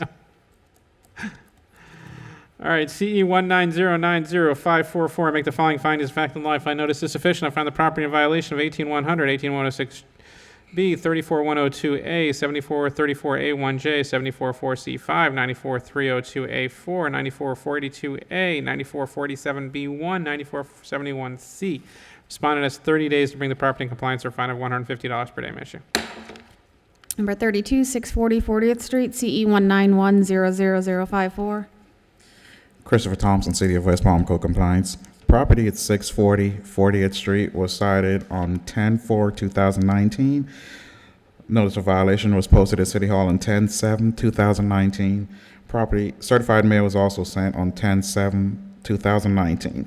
Property was cited for safe egress, commercial vehicle on residential property in a residential neighborhood. I have not made contact with the homeowner. City is requesting additional 30 days come to compliance or $150 a day until compliance is achieved. As of yesterday, the property was still not in compliance.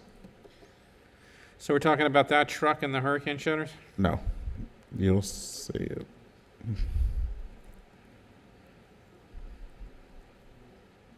That. No, that's part of it as well, but the truck's in the back of, you'll see it in a minute here. There it is. That's parked on the property? Yes.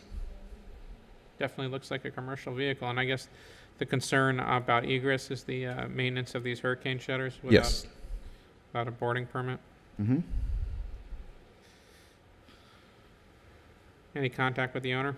None at all. All right, in case CE 191000054, make the following findings of fact and law. I find notice is sufficient to find the property in violation of 18100,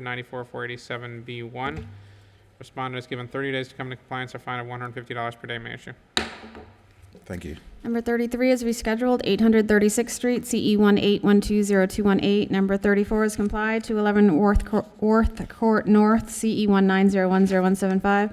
Number 35 is rescheduled, 765 Newark Street, CE 19010246. Number 36 is complied, 6500 Martin Ave, CE 19060197. And 37 is rescheduled, 635 High Street, CE 19060203. Number 39, 4311 North Terrace Drive, CE 19090136. Welcome back, Officer Clark. Thank you. Natalie Clark, City of West Palm Beach Code Enforcement, 4311 North Terrace Drive, was cited on 9/11/19. The property and City Hall were posted on 9/19/19, and certified mail was sent on 9/13/19. The property was cited for 110.1, 74-34A1J, 94-482A, and 9471C.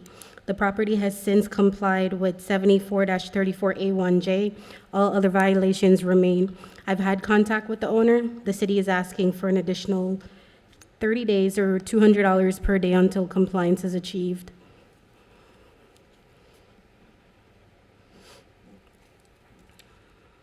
All right, so we have that cracked driveway, it looks like, and So that side of the driveway is just crushed asphalt. So it needs to be an undusting surface. yes, okay. Bad driveway, outdoor storage, Yes. okay. So that's it, it's a bad driveway and outdoor storage. Correct. Have you had any contact with this owner? I've had contact with the owner, yes. Have they indicated a willingness to repair the driveway and remove the outdoor storage? The owner did apply for the permit on November 1st, so the permit was submitted for the driveway. So I did speak to the owner. That's the reason why I'm asking for the additional 30 days. The owner did agree to that. So they're agreeable that they'll have this done within 30 days? Yes. All right, then. In CE 190900136, I make the following findings of fact and law. I find notice is sufficient. I find the property in violation of 110.1, 9442A, and 9471C. Respondent has 30 days to bring the property in compliance or fine of $200 per day. May issue. Number 4820 44th Street, CE 19090330. Natalie Clark, City of West Palm Beach Code Enforcement, 820 44th Street, was cited on 9/20/19. The property and City Hall were posted on 9/23/19, and certified mail was sent on 9/23/19. The property was cited for 110.1, 18-103J, 94-302A3, 94-482A, 94-487B1, and 94-487B3. The property has since complied with 18-103J, 94-482A, and 94-487B3. All other violations remain. The city is asking for a split order. For 94-487B1, the city is asking for an additional 15 days or $50 per day. For all other code sections, the city is asking for 30 days or $100 per day until compliance is achieved. All right, so the remaining code sections, if I followed your presentation there, are the fence Yes, and the prohibited vehicles. correct. Is that So, correct? and the inspection for the fence, And the- well- 110.1. Presumably the same fence, right? Yes, So they installed a fence without a permit, is that what happened here? correct. It's that fence on the rear, in the rear of the property. The wood fence in the back of Yes. that picture? That one. That fence, okay. And that was, there's no permit on file for that fence? Correct. I did check. There's no permit on file. All right, so what's the prohibited vehicle issue? It's That? that, yes, That's in the front yard? correct. It's in the driveway.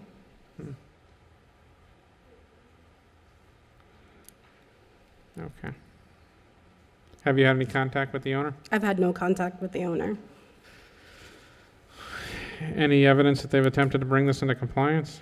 They did paint the entire house, so yes. And as far as the unpaved parking, that was resolved as well. So they have made attempts to resolve the code violations.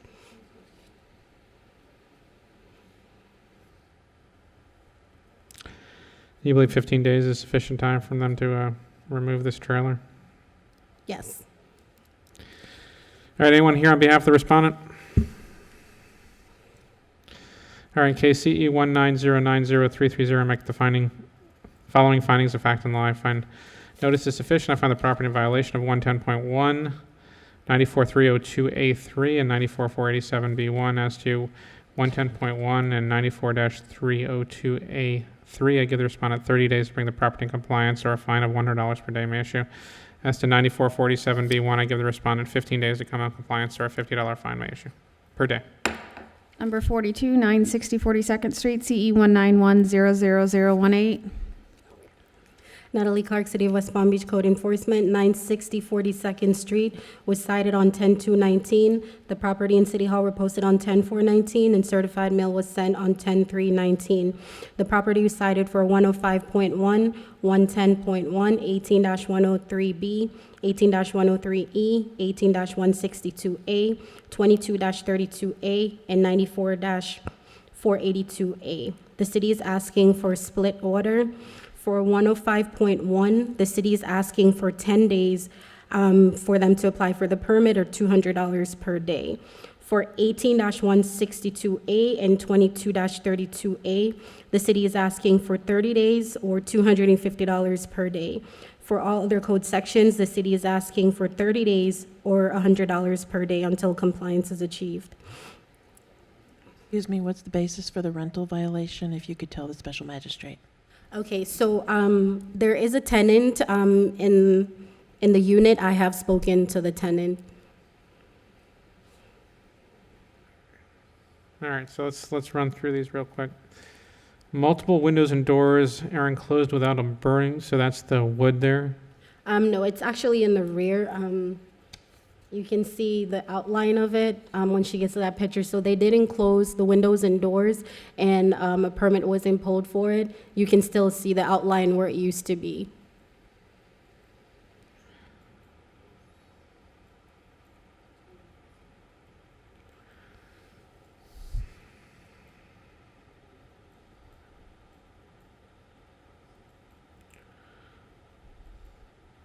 Okay, so that's one of them. That used to be a door that was just sealed off.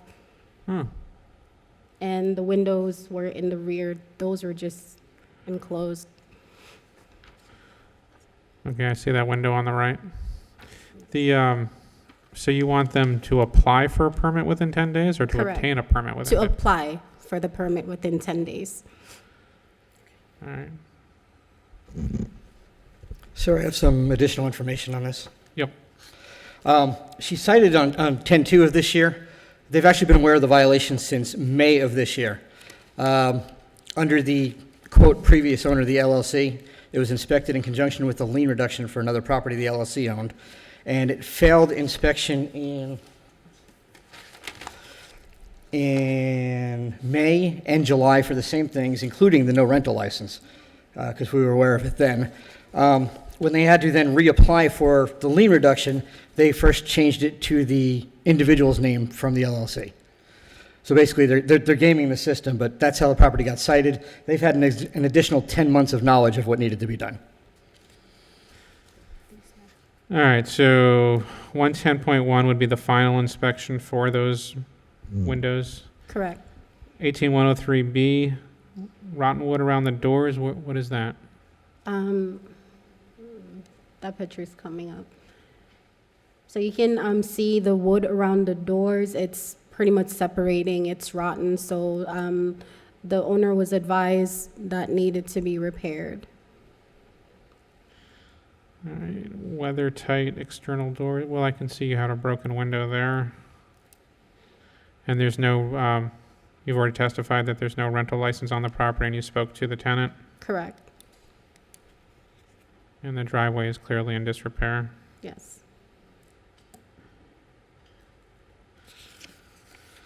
All right. Okay, CE 191000018. I make the following findings of fact and law. I find notice is sufficient. I find the property in violation of 105.1, 110.1, 18103B, 18103E, 18162A, 2232A, and 9442A. As to 105.1, I give the respondent 10 days to apply for permits or a fine of up to, I don't remember what you requested for that one. 200 per day. The $200 per day may issue. As to 110.1, 18103B, and 18103E, and 94482A, I give the respondent 30 days to bring those into compliance or a fine of $100 may issue. As to 18162A and 2232A, I give the respondent 30 days to come into compliance or a fine of $250 per day may issue. Thank you. Number 43, 3901 Eastview Ave, CE 191000063. Natalie Clark, City of West Palm Beach Code Enforcement, 3901 Eastview Avenue was cited on 10/4/19. The property and City Hall were posted on 10/19/19, and certified mail was sent on 10/8/19. The property was cited for 18-103B, 18-103J, 94-442E, 94-71C. I've had contact with the owner. The city is asking for an additional 90 days or $50 per day until compliance is achieved. Why 90 days? So I've spoken to the property owner. She's just going through a lot of financial issues right now. She recently lost a family member, and she's dealing with that. So she doesn't really have money to do the repair right now because she's dealing with that situation. So she did ask me for 90 days just after she handles that. All right, let's see here. Foundation in rotten wood.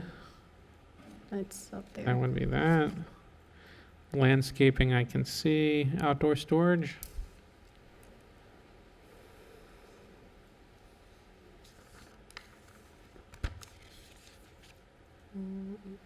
So the cinder blocks. Cinder blocks? And, yes.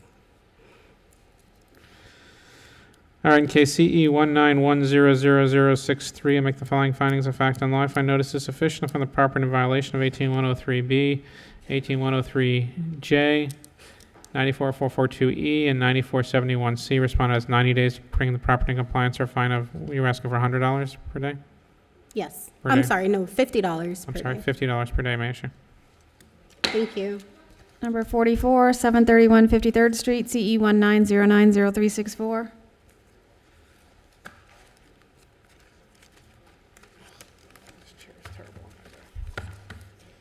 Robert Watkins, City of West Palm Beach Code Compliance. This property was cited September 23rd. Certified mail was sent September 24th. Certified mail was received September 24th. City Hall was posted October 18th. This property was cited for 18-106A, 94-302-A-3, 94-302-A-4, 74-34-A-1J, 94-273-D-31-B-3, 94-442-C-1, 78-94C, 94-42A, 18-106G, 18-100. Compliant violations were 18-100, 18-106G, 94-273-D-31-B-3, 94-302-A-4, and 94-302A3. Remaining violations are 18-106A, 94-71C, 78-94C, 74-34-A-1J, 94-482-A, 18-106-G. City's requesting 30 days or $100 a day after. All right, real quick, because those weren't in order, so I had to jump back and forth. The ones still at issue are 18106A, 18106G, Yes. 7434A1J, or was that taken care of? That's the garbage can? That's still remaining, yes, sir. That's still remaining as well. 7894C, Yes, that's still remaining. that's still remaining. All right, 9442A, 9471C, Yes. and what about, 94-442-C-1 remains as well. that is as well? But 94302A4 was complied. Yes, sir. Okay. All right, so let's take those one at a time. 18106A, clean and sanitary. There's trash on this property. Yeah, there's trash around the front and the swell as well. when the pictures pan around to it. Okay. The paint issue, They've painted the the front of the property as of yesterday. She was still having to paint the side. all right, so she still needs paint on the side. Garbage can placement, You'll see it when the pictures pan around again because they took down the fence and there's still garbage cans on the east side of the property that you can see from the road. garbage cans, swales and parkway are not sodded. Nope, they didn't saw it. She advised me that she wasn't aware that she was responsible for the swell, and I advised her yesterday, and we came up with a time period of 30 days to get more sod and to complete the east and west portions of the home, the duplex. Looks like she needs some grass on the landscaped areas. Yeah, she's put down new grass there, but she hasn't done it on the sides. She just did the middle. Okay. More than 3 cars parked, Yes, absolutely. and that's outdoor storage. All right, got that. All right, and obviously you've had contact with her. Yes, She indicated a willingness to bring the property into compliance. yes, sir. And how long did you want to give her? 30 days, Or $100 per day? absolutely. Any reason you believe that she could not complete these within that time frame? No. All right, in case CE 190900364, I make the following findings of fact and law. I find notice is sufficient. I find the property in violation of 18106A, 18106G, 7434A1J, 7894C, 94442C1, 9442A, and 9471C. Responded as 30 days to bring the property in compliance or fine of $100 per day issue. Number 45, 723 53rd Street, CE 190900366. Robert Watkins, City of West Beach Code Compliance. This property was cited on September 23rd. Certified mail was sent September 24th. Certified mail was returned October the 1st. City Hall was posted October the 18th. Property was cited for 18-106A, 18-106B, 94-302-A, 94-302-A-4, 78-1, 94-71C, 18-106G, and 18-100. No violations were complied. All the violations still remain. No contact with any owner representative. City is requesting 30 days or $100 per day after. You testified that City Hall was posted. Was the property posted as well? Yes. At the same time as City Hall? Yes. And you've had no contact with the respondent? None at all. What's the egress issue? There's shutters down on the east and west side. They'll probably come back up in the images.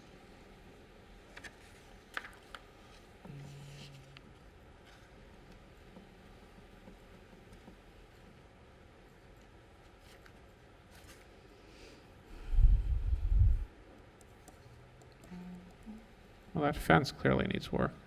There's some shutters there, and there's some on the other side that are down. So so there's objects preventing people from accessing the window. Clean and sanitary debris on property that I can see. Excessive growth I can see. Paint. Yeah, I can see. What's the obstruction of the right of way?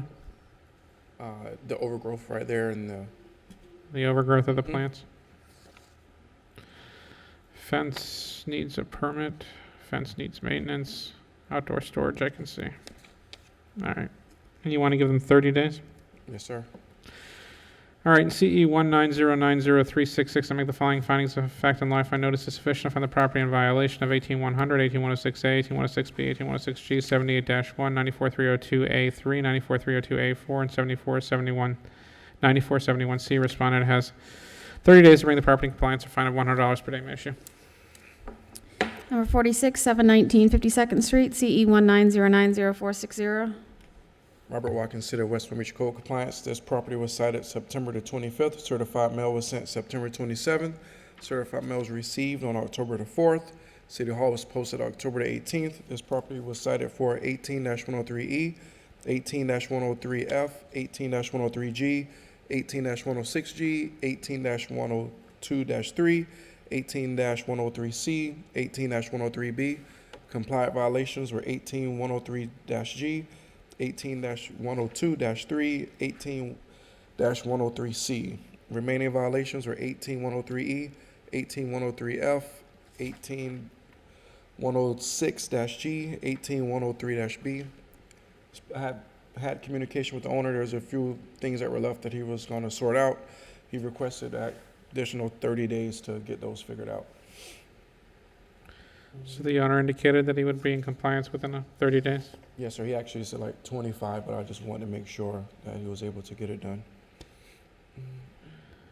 All right.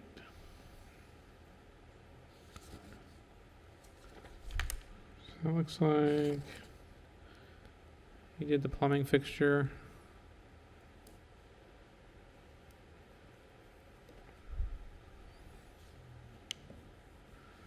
That's repaired, the plumbing? Say again? But you said the plumbing was in compliance? Yeah, he repaired those. Should be coming up in the images for that.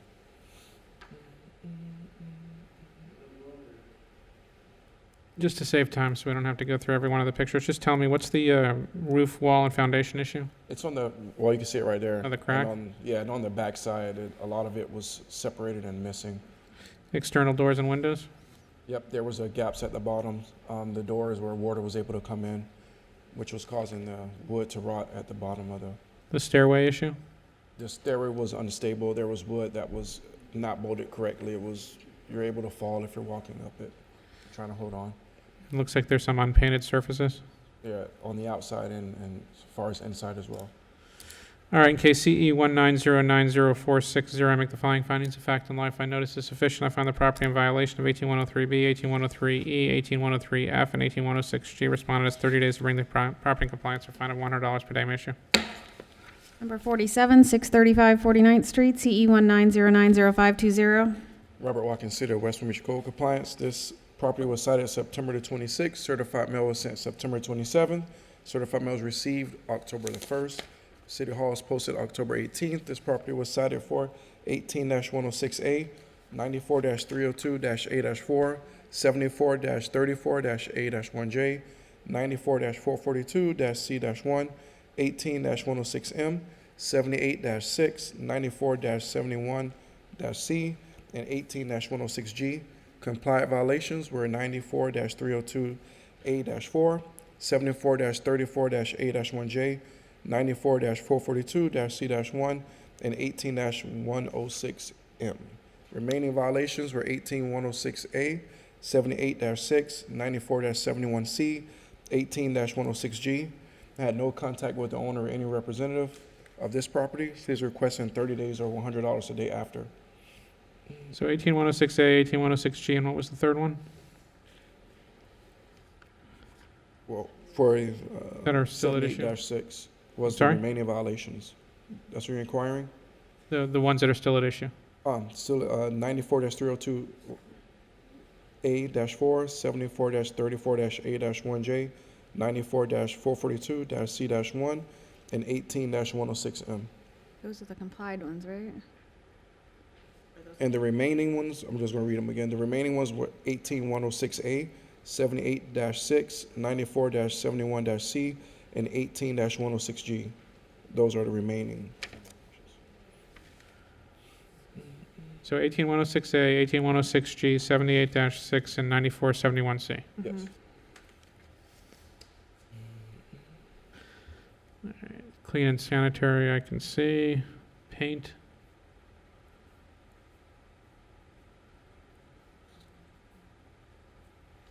Just tell me what paint it needs. All of the door, all around the door, on the door itself, and on that brick part. It doesn't have the numbers on the house?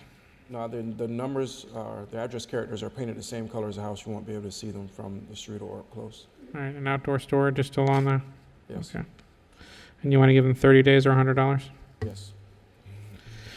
All right, in case CE 190900520, make the following findings of fact and law. I find notice is sufficient. I find the property in violation of 18106A, 18-106G, 78-6, and 9471C. Respondent has 30 days to bring the property in compliance, so a fine of $100 per day. May issue.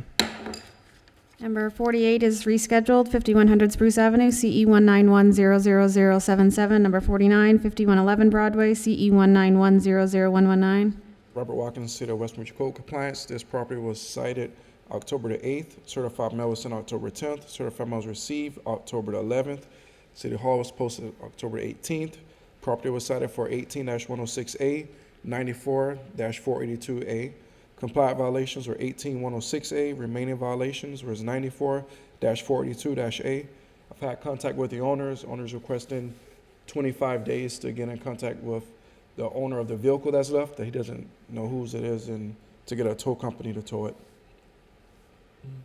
So they cleaned up the property, but the only thing left is that car? Yes, he couldn't tow it because it belongs to someone, so he had to go through the proper way of getting it towed. He had to contact the towing company to monitor the lot, and then to get them to tow it, and also reach out to police to figure out whose car it is, since it has a tag on it. Okay, so you want to give them the 25 days? Yes, And what fine were you looking for? $100 per day after. All right, in case CE 19100-119, make the following findings of fact and law. I find notice is sufficient. I find the property in violation of Code Section 9442A. Respondent has 25 days to bring the property in compliance or fine of $100 per day may issue.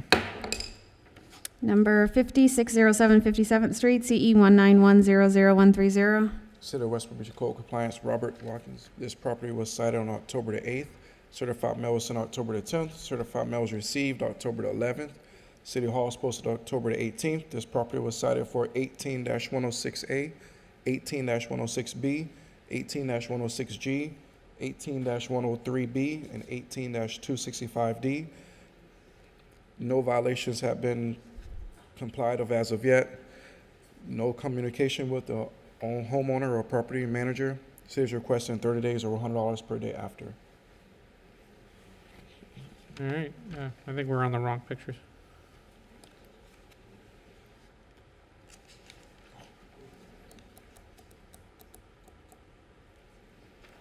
Do we have some pics for this case? Yeah, there are some in there. Well, while she's doing that, why don't you tell me? The repair roof, walls, and foundation? Yeah.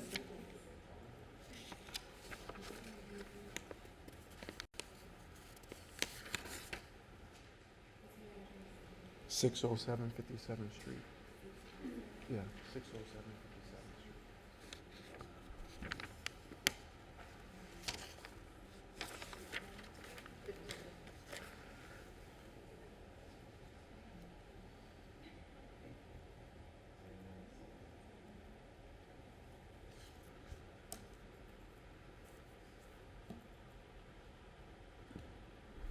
Okay. No worries. So that's 607, huh? Yeah, they actually need to take the boards down and do the repairs because they've had their boarding certificate longer than the city allows. All right, so I can see that the walls and foundation clearly are not watertight, need repairs. I can also see the clean and sanitary debris on the property. I can definitely see excessive growth. I can see the need for paint. And so they had a boarding certificate on here, but it has since expired? Yes. Okay. And you've had no contact with the owner? They've made no attempt to bring this into compliance that you know of? None whatsoever. All right, in case CE 19100-130, I make the following findings of fact and law. I find notice is sufficient. I find the property in violation of 18103B, 18106A, 18106B, 18106G, and 18265D. Respondent has 30 days to bring the property in compliance or a fine of $100 per day may issue.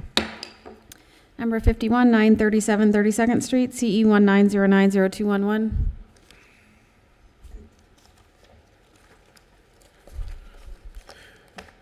Ray Young, City of West Palm Beach Code Compliance.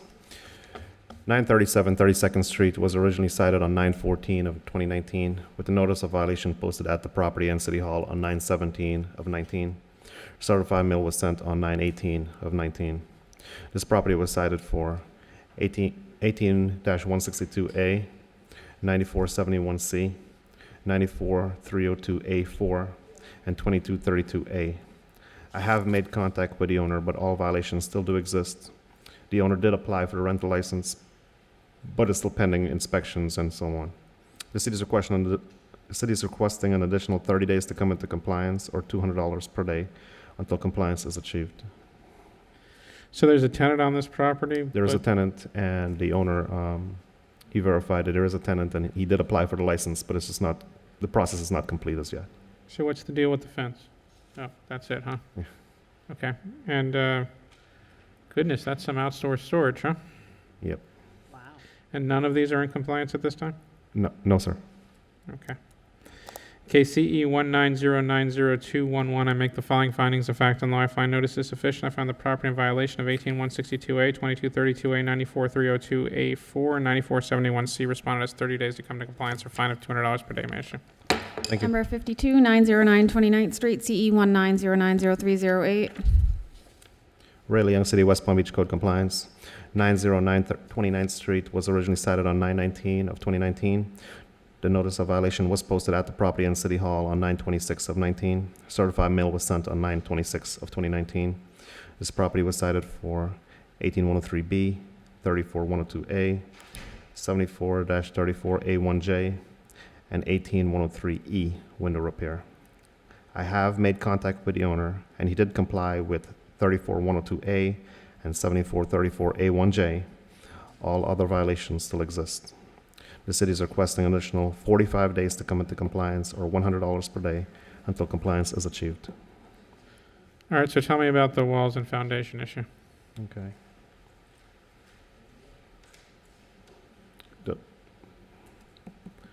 In front of the home, it's in need of repair.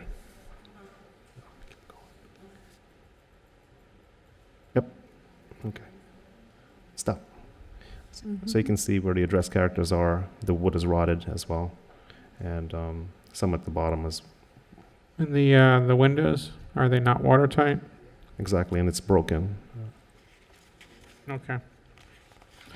You had contact with the owner?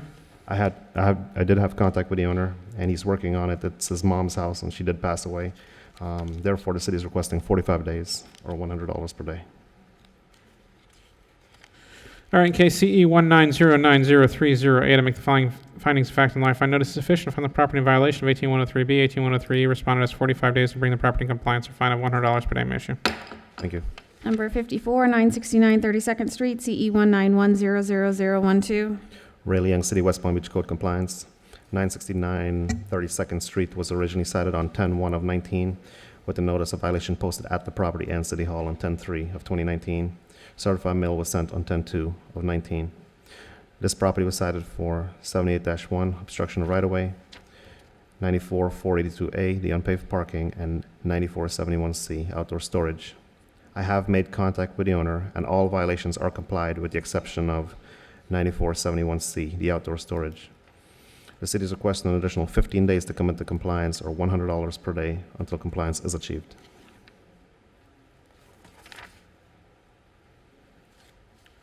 So they fixed the obstruction of the right-of-way and they removed the cars on the unpaved parking. They just haven't removed the outdoor storage? Correct. The outdoor storage in the backyard is still there.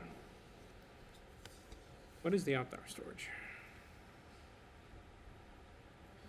That would be the unpaved Outdoor parking. storage. That would be obstructing the There you go. right-of-way.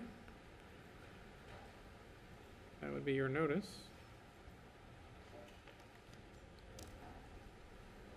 There you Is go. that the outdoor storage? Yes, sir.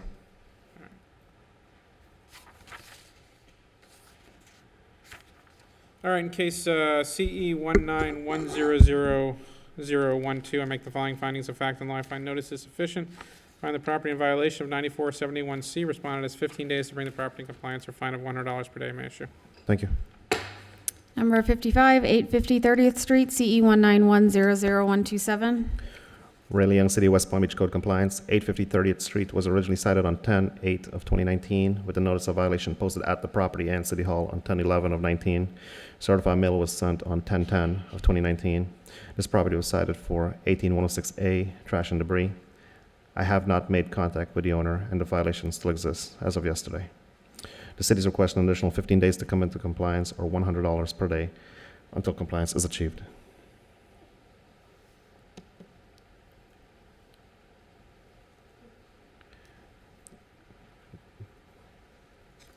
That's the trash and debris That's along the trash side and of the debris, and also they're not putting the trash to the side of the road, so it's overflowing. It's been weeks.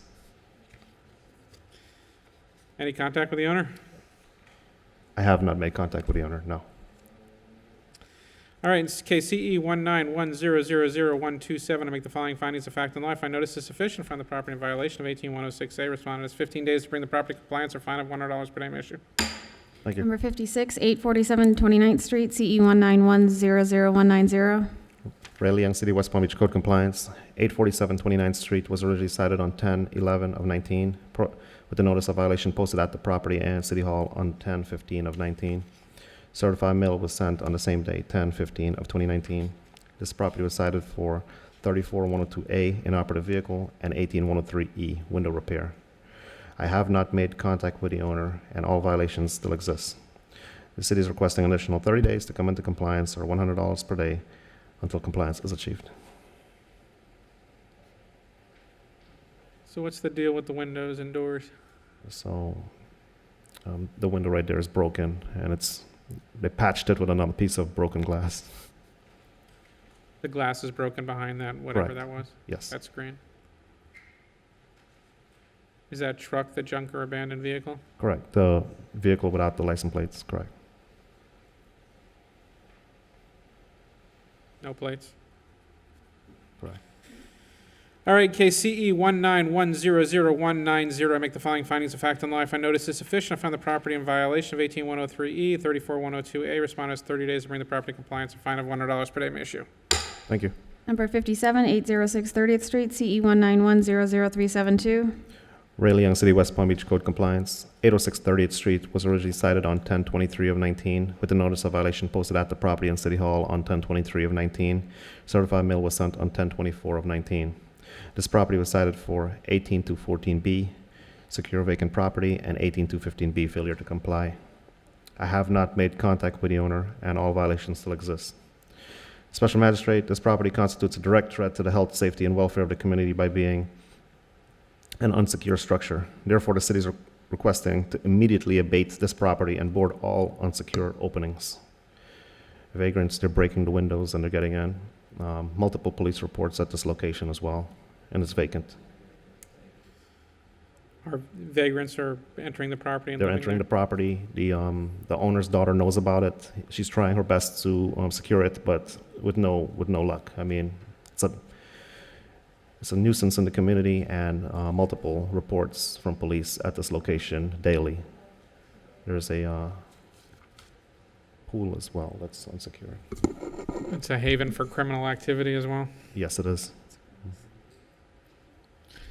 Is anyone here on behalf of the respondent?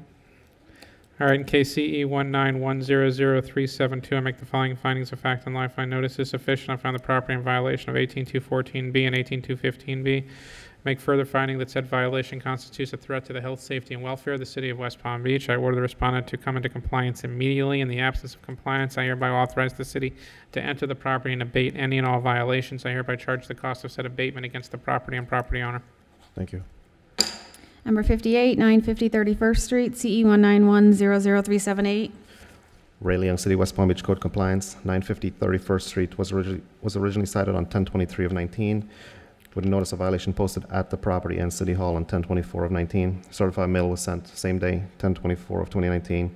This property was cited for 34102A, inoperative vehicle. I have not made contact with the owner, and all violations still exist. The city is requesting an additional 15 days to come into compliance, or $100 per day, until compliance is achieved. So we're concerned about that gray vehicle there without the license plate? Correct. There's no plate on that car? There's no plate. When you testified, you've had no contact with the owner? No Has that contact. vehicle moved at all? It's not moved, it's still there. All right, in case CE 191000378, I make the following findings of fact and law. I find notice is sufficient. I found the property in violation of Code Section 34102A. Respondent has 15 days to bring the property in compliance, or a fine of $100 per day may issue. Thank you. Number 61, 726 19th Street, CE 1909060. Cassandra St. Hilaire, Code Enforcement with the City of West Palm. This property was cited on September 12th. Property was posted on September 16th, and certified mail was sent out on September 16th. This property was cited for 18103B, 18103J, 18106A, 3412A, 7434A1J, 78-6, 94302A4, 94482A, 94, and 9471C. All violations remain. I haven't had any contact with the owner, so at this time, the city is asking for an additional 30 days or $100 per day until compliance is achieved. All right, let's take a look here. So 18103B is roof, walls, and foundation. What would that be? Like the fascia stuff, yeah, all around that area. Is that wood rotted? Yeah, it's rotted.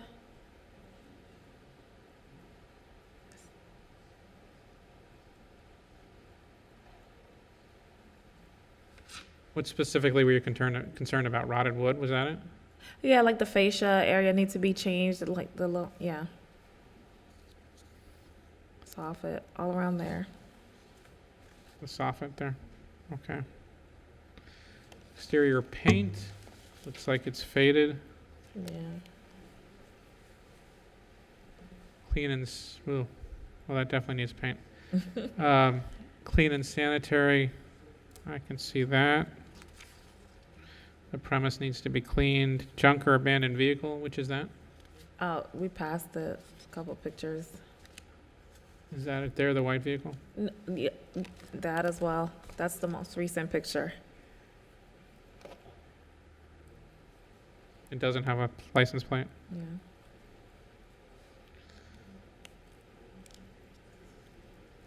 I can see garbage can placement. There's no numbers on the home? No. I can see the fence has already fallen down. You Yeah. have more than 3 cars on the property. Yeah. And they're parked on unpaved surfaces. I can see that.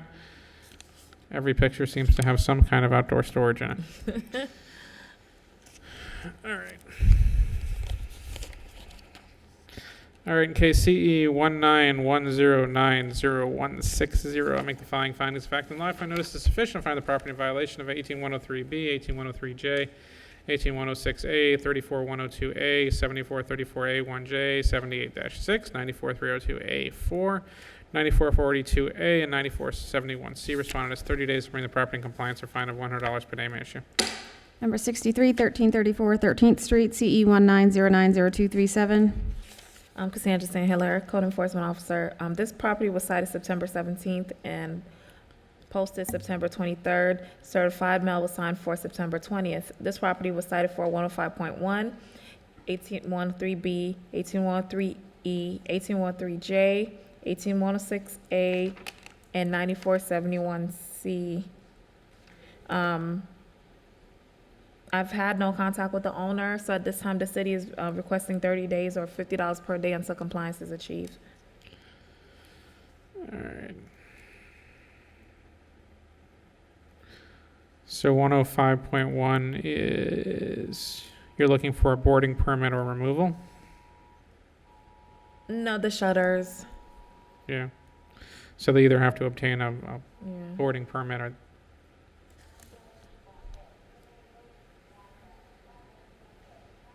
Is there something going on that we should know about? I don't know. Amber alert. Oh, okay. So. Let's hear. All right, so 105.1 is that the shutters have to either be removed or they have to obtain a permit to. Yeah, Right. to just Okay. keep them on, but I mean, it's not vacant. People are living there, so they, yeah. So they couldn't obtain a permit anyway. Yeah, so they just have to remove it. 18103B, foundation walls. Okay, I Doors. can see the rotted wood there. External doors and windows. That adds on to the door repair and the rotted wood around that as well. That also is related to the Yeah. door. Exterior paint, I can see that is dirty, clean and sanitary. I can also see that the foundation there needs some work. That looks like outdoor storage. What's the clean and sanitary? Yeah. Just the Clean and condition? sanitary, it's just the overall maintenance of the property, painting, keeping up with the rotted wood, removing outdoor storage. Okay. No contact, huh? No contact. All right, in case CE 190902237, I make the following findings of fact on life. I notice is sufficient from the property in violation of 105.1, 18103B, 18103E, 18106A, 9471C, and 18103J. Respondent has 30 days to bring the property in compliance or fine of $100 per day may issue. Number 64, 1360 13th Street, CE 190902444. Sandra St. Hilaire, Code Enforcement Officer. This property was cited on September 17th. City Hall and the property were posted on September 23rd. Certified mail was signed for September 24th. The property was cited for 18113J, 18106A, 18162A, and 2232A. Special Magistrate, at this time, I would like to omit 18162A and 2232A. Okay. So at this time, the city is requesting an additional 30 days to finish 18113J and 18116A, or $50 per day till compliance is achieved. All right. So we're talking about paint and clean and sanitary? Yeah.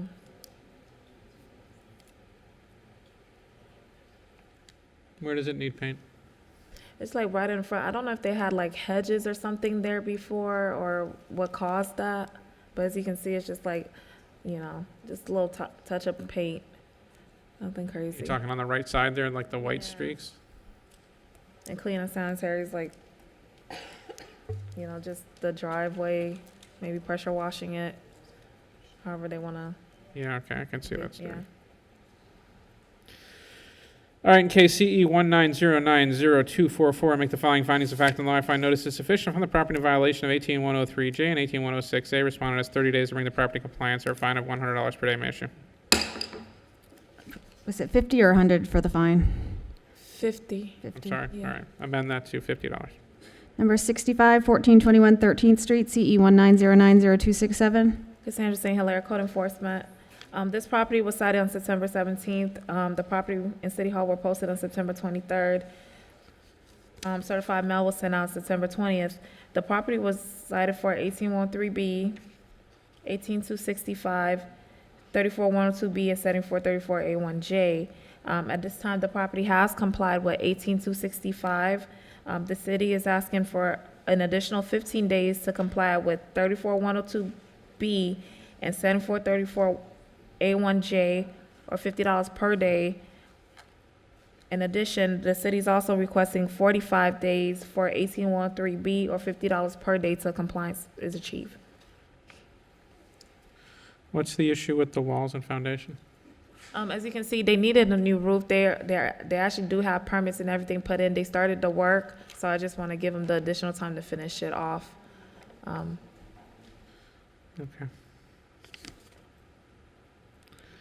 That van is the inoperable vehicle? Yeah. Oh, goodness, yeah.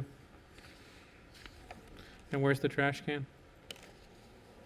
It's in a picture. There it is, right in Yeah. front, okay. All right, in case CE 1909027, I make the following findings of fact and law. I find notice is sufficient. I find the property in violation of 18103B, 34102B, and 7434A1J. As to 34102B and 7434A1J, the respondent has 15 days to bring the property in compliance or a fine of $50 per day may issue. As to 18103B, respondent has 45 days or a fine of $50. Number 66, 1420 13th Street, CE 1909029. Cassandra St. Hilaire, Code Enforcement. This property was cited on September 17th. Property was posted September 23rd. Certified mail was sent on September 19th. This property was cited for 34102B, 7434A1J, and 94482A. I've had no contact with the owner. At this time, the city is asking for an additional 15 days or $50 per day until compliance is achieved.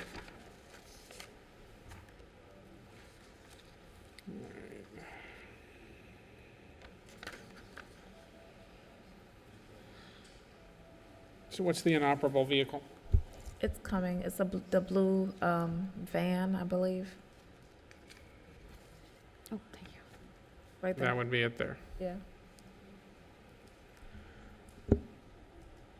Garbage can placement, visible from the street.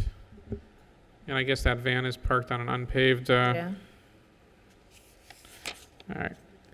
KCE 190900269, I make the following findings of fact and law. I find notice is sufficient. I found the property in violation of 34102B, 7434A1J, and 9442A. Respondent has 15 days to bring the property in compliance or fine of $50 per day may issue. Number 6, 11:30, you want to? it's up to you. Keep going with this. Okay. Number 67, 1429 13th Street, CE 190900272. Cassandra St. Hilaire, Code Enforcement. This property was cited September 17th. Property was posted September 23rd. Certified mail was signed for on September 23rd. The property was cited for 18106A, 18162A, 2232A, 34102B, 9442A, and 9471C. I've had no contact with the owner. I've actually spoken to the tenant. At this time, the city is asking for 15 days or $50 per day for 18106A, 34102B, 94482A, and 9471C, or $50 per day. An additional 30 days for 18162A and 2232A, or $200 per day till compliance is achieved.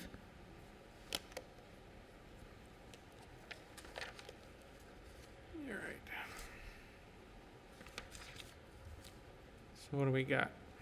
So for the rental license and COU, 30 days or $200 per day. And everything else is 15 days or $50 per day. Is that white vehicle an inoperable vehicle? Or is The it- white one, no, it's just on paid and, but the Chevrolet, yeah, that one is. No tag. All right, got that. Parking out there. You spoke with the tenant, so you know it's a rental? Yes, And you sir. checked and there's no rental license? Yes, sir. What's the clean and sanitary issue? All the trash and all that stuff Trash that's and a debris. property. Okay. And outdoor storage, I can see.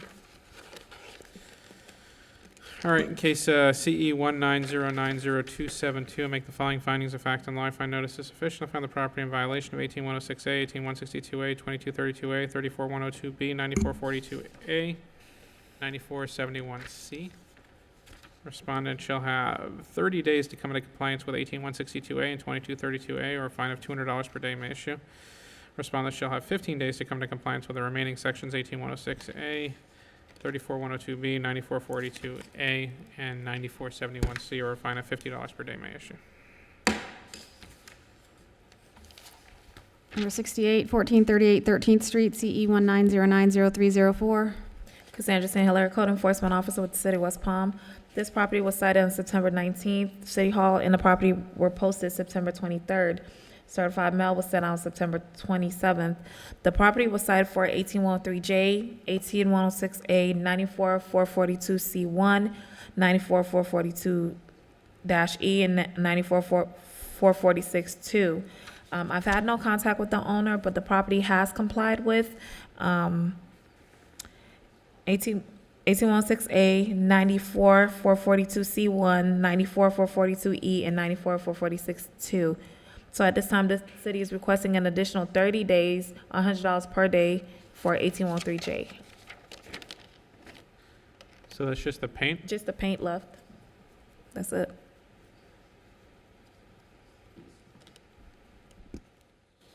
Okay. All right, in case CE 190900304, I make the following findings of fact and law. I find notice is sufficient. I found the property in violation of 18103J. Respondent has 30 days to come into compliance, or a fine of $100 per day may issue. 69, 1444 13th Street, CE 190900305. Sandra St. Hilaire, Code Enforcement. This property was cited on September 19th. The property and City Hall were posted September 23rd. Certified mail was signed for on September 21st. This property was cited for 18113B and 18106A. Had no contact with the owner. At this time, the city is asking for an additional 60 days or $100 per day until compliance is achieved. Jesus. Okay, I can see the goodness. repairs that needed on the roof and foundation. That roof's gonna need some work. Looks relatively clean. Okay, so there's debris on the property.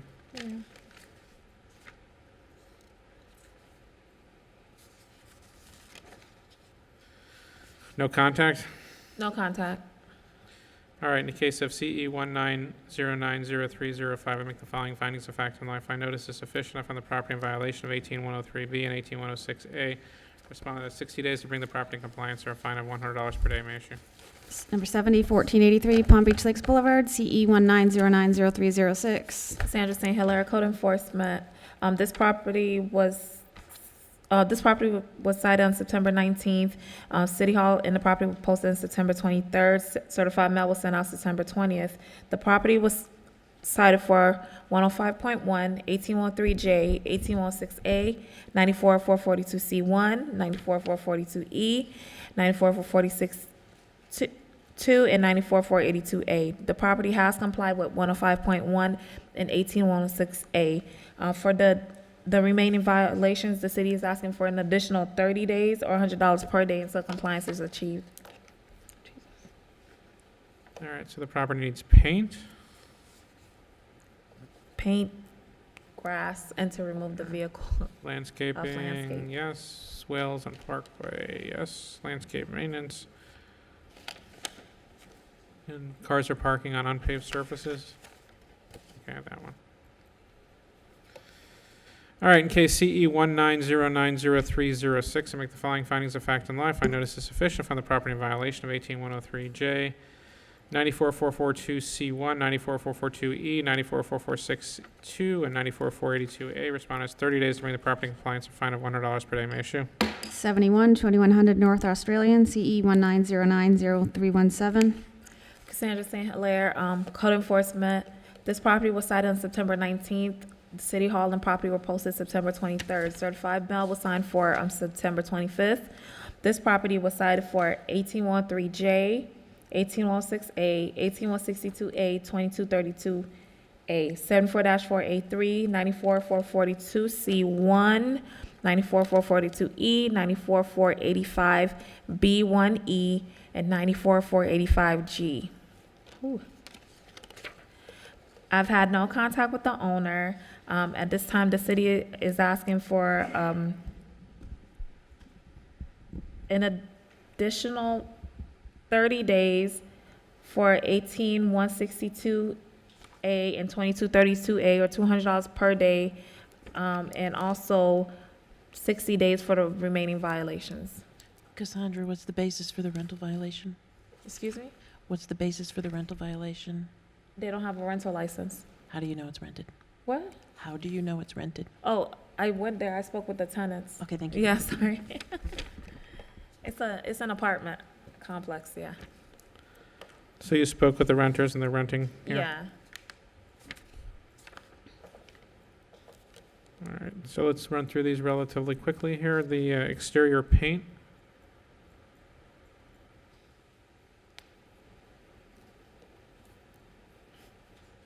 Lots of trash.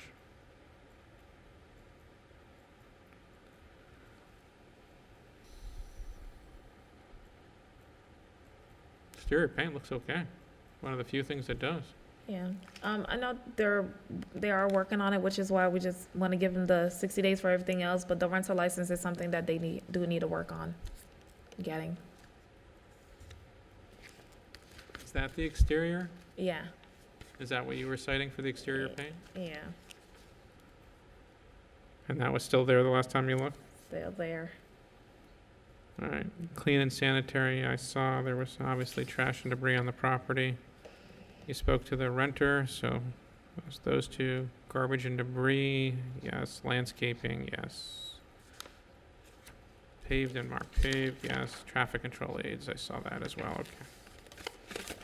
All right, in case CE 190900317, I make the following findings of fact and law. I find notice is sufficient. I find the property in violation of 18162A and 2232A. Respondent has 30 days to bring those into compliance or a fine of $200 per day may issue. I also find the respondent in violation of 18103J, 18106A, 744A3, 9442C1, 9442E, 94485B1E, and 9445G. Respondent has 30 days to bring those into compliance or a fine of $200 per day may issue. I'm sorry, did you ask for 60 days for that? Yeah, ask for 60 days. 60 days. So what's the fine on the 60 days? 200. 200. And lastly, 72, 535 16th Street, CE 191000080. Thank you. Cassandra St. Hilaire, Code Enforcement. This property was cited on October 7th. Certified mail was signed for on October 10th. This property was cited for 18106A, 18106B, 18215B, 74-483, 74-4C3, 74-4C4, and 74-4C5. I've had contact with the owner, but we do believe that this property is a habitat for vermin and is hazardous to the community, so we are asking for 10 days or abate. Tell me about the conditions on the property that you think constitute a threat to the health, safety, and welfare of the city of West Palm Beach. Yeah, especially like towards the alleyway of that property, it's not being maintained at all. There's a lot of trash and debris. It's overgrown, and they're not maintaining it. I even spoke to the owner and pointed it out to her. Still wasn't done, and it's just from when I first cited it on October, it's tripled. You believe that area constitutes habitat for vermin and possible disease? Yes, I do. And they made no effort to clean it up? I'm sorry, I did not hear you. I'm sorry, they made no effort to clean it up that you know of? They just, in the front area where you can see they did like trim it down a little bit, but they still neglected the back area, which is what majority of the issue is. It's, you know, So it's you're a commercial property, but it's in the midst of a residential They're area. residential areas Yeah, where you might get vermin and rats. yeah. All right, so you're asking in this particular case for them to have 10 days to comply, or you're asking me to issue an abatement order? Yes, sir. Is anyone here on behalf of the respondent? All right, in CE 191000080, I make the following findings of fact and law. I find notice is sufficient. I found the property in violation of 18106A, 18106B, 18215B, 744A3, 744C4, and 74C5. Or the respondent to come into compliance within 10 days. I make further finding that said violation constitute a threat to the health, safety, and welfare of the city of West Palm Beach. In the absence of compliance, I authorize the city to enter the property and abate any and all violations. I hereby assess the cost of said abatement against the property and property owner. Thank you. All right.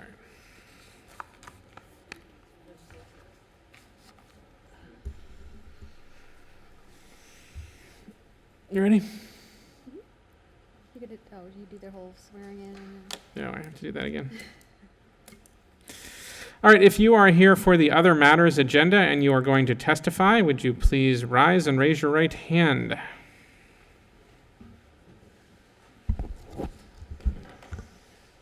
You swear or affirm the testimony you're about to give will be truthful and accurate under penalty of perjury under the laws of the state of Florida.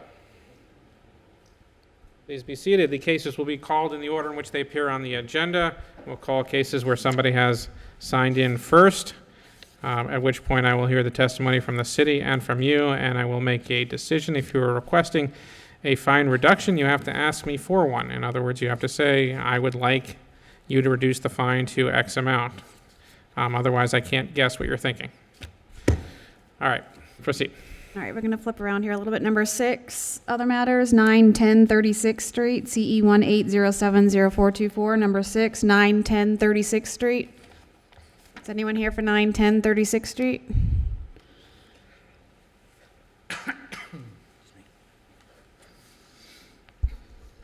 Yes. Mitch Posner, Code Enforcement. Case ending in 424 for 910 36th Street.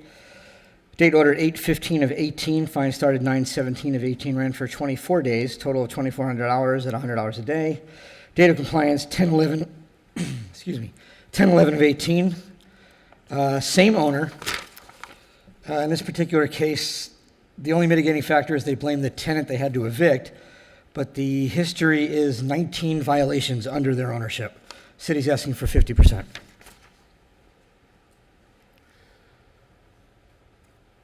Can you tell me your name, please? Bijma Parsaram. I'm the owner of the property. You have to speak into the mic. Can you? Go ahead. Yeah, Bijma Parsaram. I'm asking for the minimum because in between that time, my husband passed away. Well, I certainly appreciate that, though the city's telling me there were 19 violations on this property. Is that correct? Yes, sir, under the course of their ownership since September of 18. Wait, no, correction, it wasn't all in that time frame. They've owned it since '04, quit claimed it to themselves. It's all been the same family.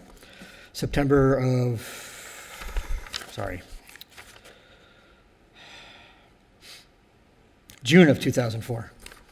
And in that time frame, they've had 19 violations under their ownerships. That's a lot of violations. How, Can I speak? This is my mom. Please tell me your name, please. Budram Parsaram. Can you speak into the mic? My name is Budram Parsaram. It's my mother. In particular, we're talking about this one violation where the tenant was impossible to deal with. We tried to get a tow truck there to tow this guy.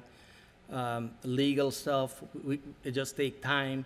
We end up hiring a lawyer to get this guy out. All of this take time and built up the $2,400 fine. So you're telling me that every one of these 19 violations had to do with that tenant? I don't know if we had a 19 violation. The only violation we know was the tow truck. What was the truck that was parked illegally? What were the other violations? Do you know? No, I can look it up quickly, but I don't have that on here. That's the only one we are aware of. So what are you asking me for? The minimum lien reduction. There's no minimum. You have to ask me for something.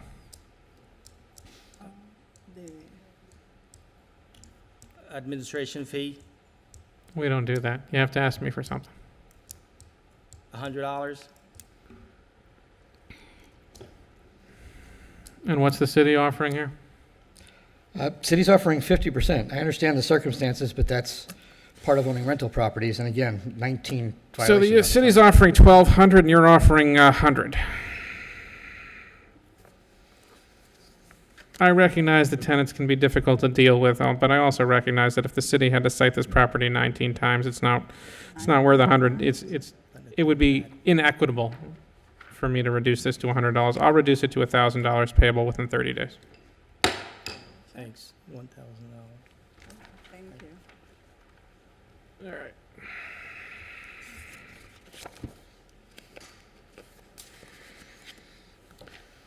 Number 4 other matters, 7512 Martin Avenue, CE 180100038.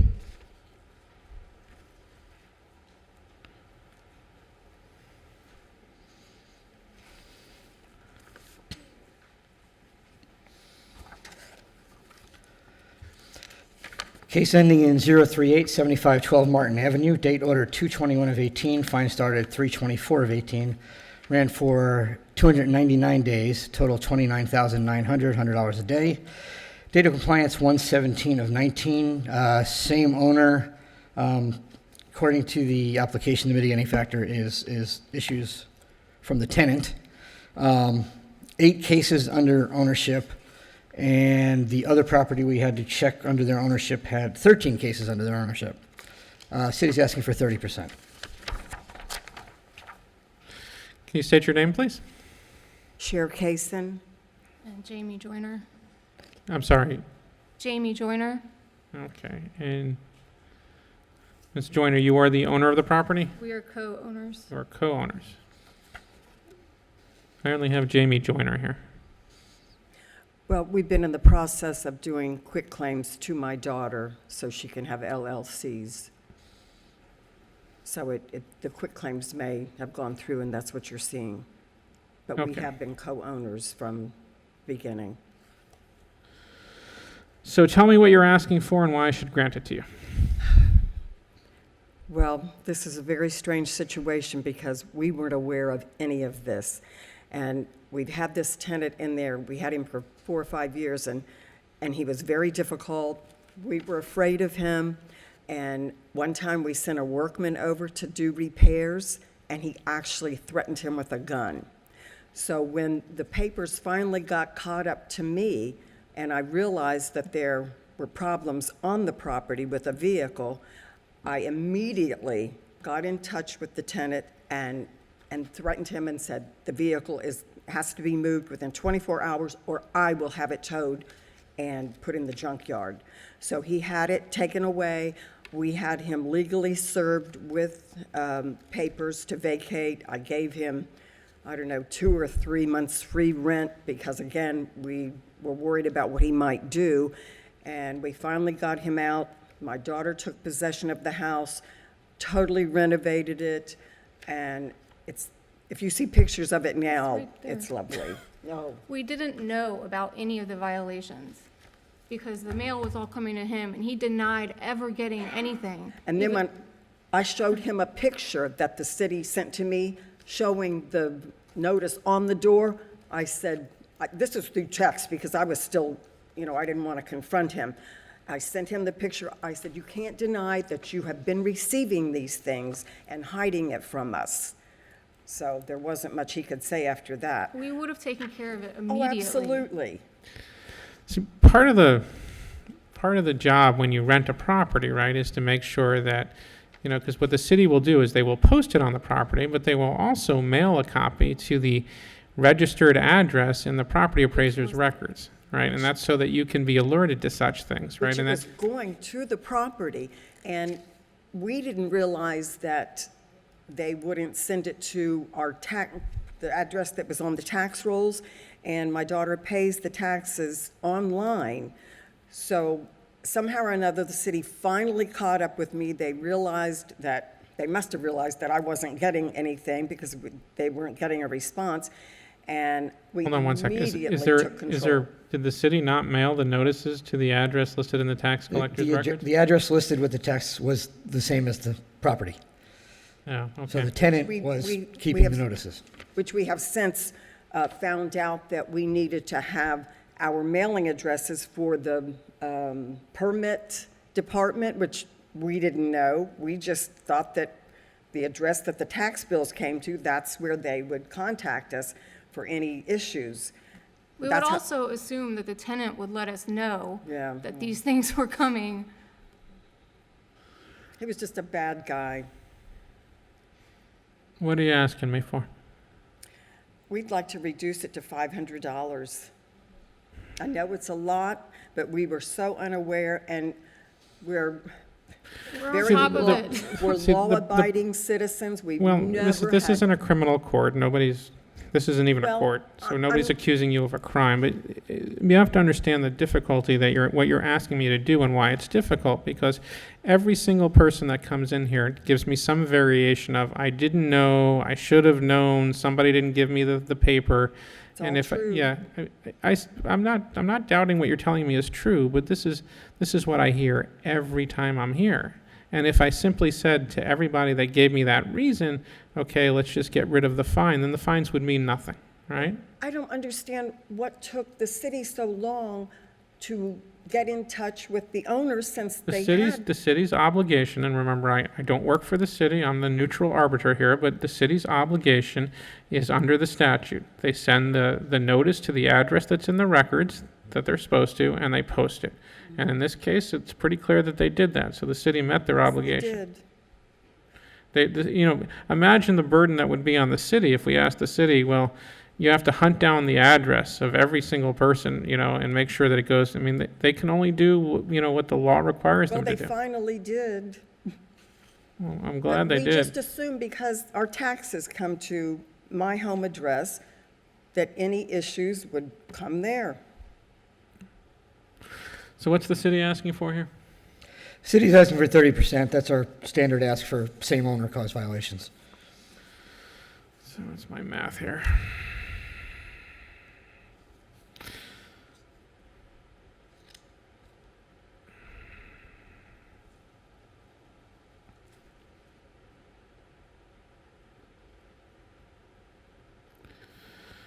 All right, so the current fine, if I'm reading this correctly, is $29,900.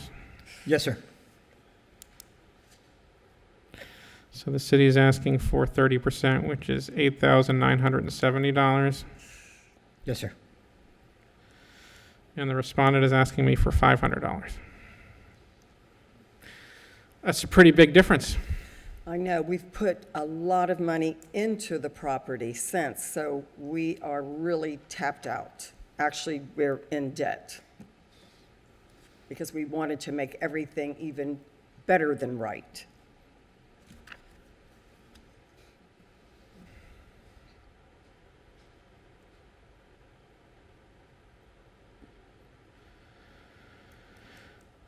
All right, this is what I'm willing to do.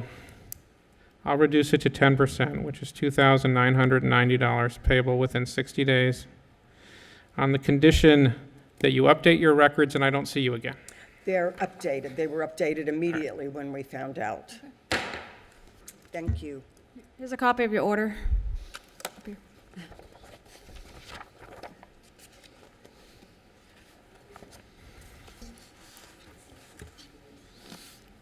You have to address it on the record. I can't. You can ask me. If we can't pay this in 60 days, what happens It then? returns to the original amount. Do you need additional time? Oh, yes, I'd like a year. Well, I can't give you a year. I'll give you 90 days, though. Will that help? Thank you. Can we correct that? She has the order. We need the order back. We need the order back if you want the 90 days.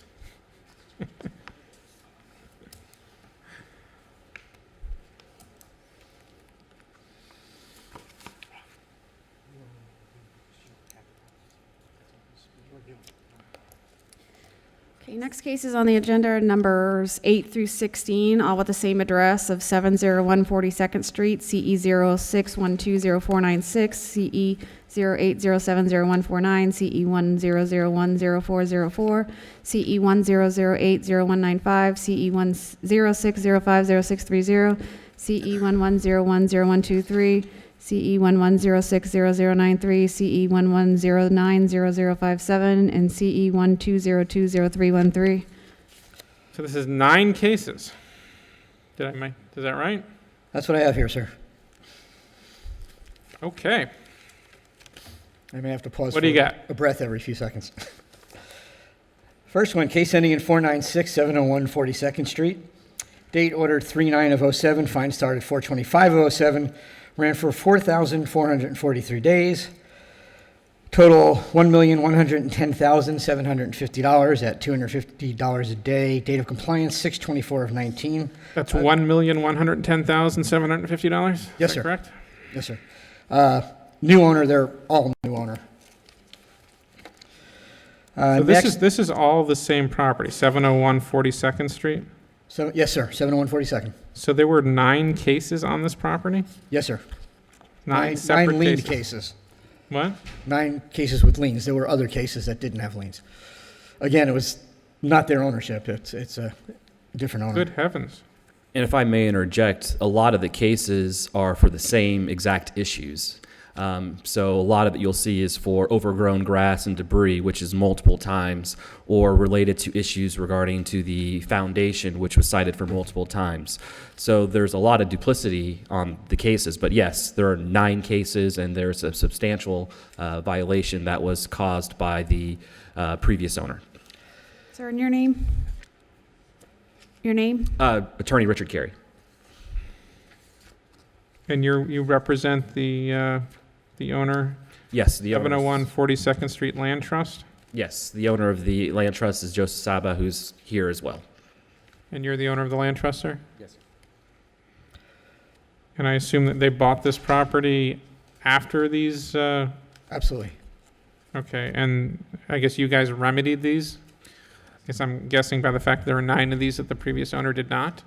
That's correct. So I can give you a little bit of Yeah, backstory. why don't you give me a little backstory? So this property was actually owned by Esther Preacher, who actually moved, she inherited the property, moved to Georgia, and did nothing with the property. During that time, obviously, all of these cases since 2006 started to pile up. Mr. Saba was able to purchase this property from her as she was still residing in Georgia. And then as soon as he actually purchased the property back in March 2018, he did all the necessary work. It was all done with permits. He spent $20,000 in back water utility liens. All the tax bills were actually delinquent as well, so he had to pay that, and then spend over $65,000 in renovating the property. So, and also purchased the property from Esther as well for $70,000. So there was a substantial amount of work, time, and energy that's been put into this property. I know if you have pictures from how it looked previously to how it looks today, it looks like it's a completely different property. So we're not here just to focus, really on just one lien. There was multiple violations. However, my client worked diligently with the city, and because the work was done with permits, it would have been done quicker if he chose not to do it with permits, obviously, but because it was done with permits, there was also a little bit of delay getting some of the violations cured, such as the foundational issues, because that had to be done with permits, such as the electric work, that had to be done with permits. So there was a substantial amount of work that has been done on this property. Did you do your due diligence when you bought this property and know that there were substantial fines on it? Yes, I did. And you still bought it knowing that there's over $1 million in fines on this property? Yes, sir. Mr. Sabo, the goal obviously is to purchase this property, is to clean up this property and get it in a presentable condition. This property has been a blight in the city since before it was cited in 2006. So we're here. The goal obviously is to encourage individuals to purchase properties with these liens so that they can be cleaned up. If not, the property is going to stay in its blighted condition. And that's the exact case that we have here. Did you discuss that with the city before you bought it? So, no, on this particular case. And the reason being is because when this property was purchased, he actually came down to the city, but oftentimes the city was not entering into stipulation settlements saying, if I cure these violations by X day, then I can get this amount for the fine. However, I understand the city is doing that more so now. That wasn't really happening back at this time. So, hindsight's 20/20. If we were in a position where we were working with the city today, obviously we would be able to enter into some sort of stipulation. I've been here for numerous different clients because this is kind of the matters that I'll handle for them, and we would have been able to enter into a stipulated settlement, potentially. It's not even guaranteed, but when this property was purchased, that wasn't really an option that was available for us.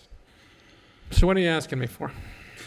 We understand the severity of the fine. We're not asking for $1,000 or $2,000. We're asking for $10,000 based on the work that has been done on this property and based on bringing it up to the city's code. So you're asking for $10,000 total on all 9 of these cases? Yes. What's the city's position on that? Well, I didn't get to finish the other 8. The total of the liens in this is $2,656,250. Normally, in a case like this, the city would ask for the standard 25%, but obviously that would not be reasonable in this case. 6 figures, we often go to 10%. That's probably still not reasonable. The city's asking for 2%, which is $53,125.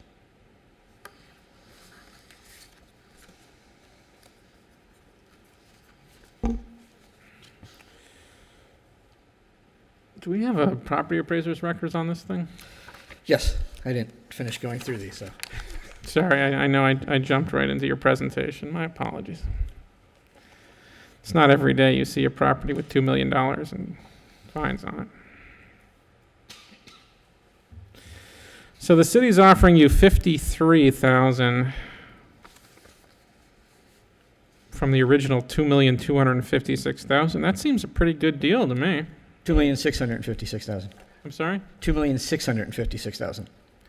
Right. So they're that seems like a pretty good deal. And if I may rebut that deal, based on that lien amount, obviously it would be that lien would, plus the work that was done with the property, the purchase price would be more than the actual value of the property.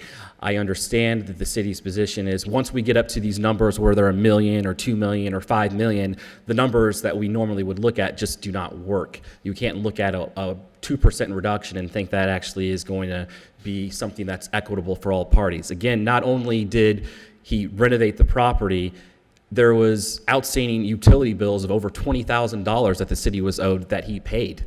I mean, that's a substantial amount that has already been paid to the city. So that needs to be taken into consideration.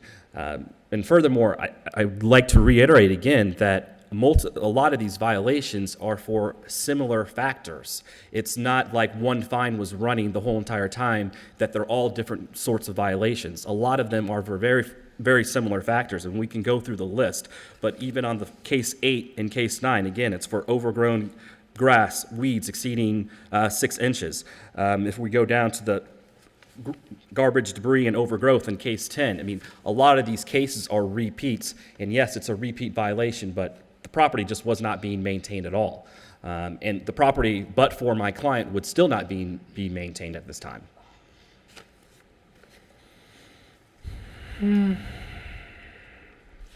So I'm somewhere between 53,000 and 10,000. Is that where we're at?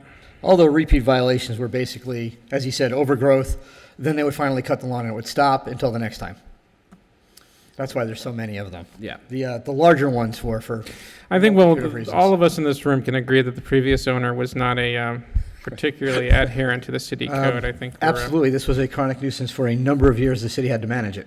Correct. And the re-inspection fees were also paid by my client, that the city was going out there, citing it again for chronic nuisance, maintaining it. So the city, obviously, all those costs have been paid because those were on the conduit search. So again, those are several factors that we're looking at. It's not like items have not been paid towards the city already for their upkeep on a extremely blighted property. You know, I think the moral of this story is that one should probably work out this deal with the city before you buy these properties. I tell you what I will do. The city is offering 2%. You're offering $10,000. I'll reduce I'll change the city's offer, to 1%, which puts it down to $26,560.50, if my math is correct.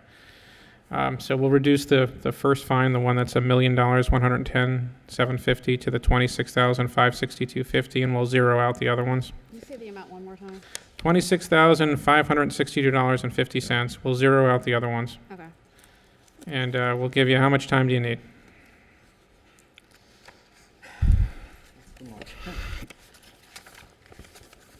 Well, considering you walked in here at $2,656,000 and you're walking out at $26,000, I think you did all right.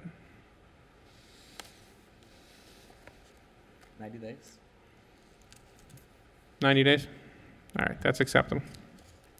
I'll email you the order. Okay. All right. Magistrate, can you repeat the amount? $26,562.50. 1%. Thank you. Thank you. Number 2, 9901 Baywinds Drive, 3201 CE 18030262.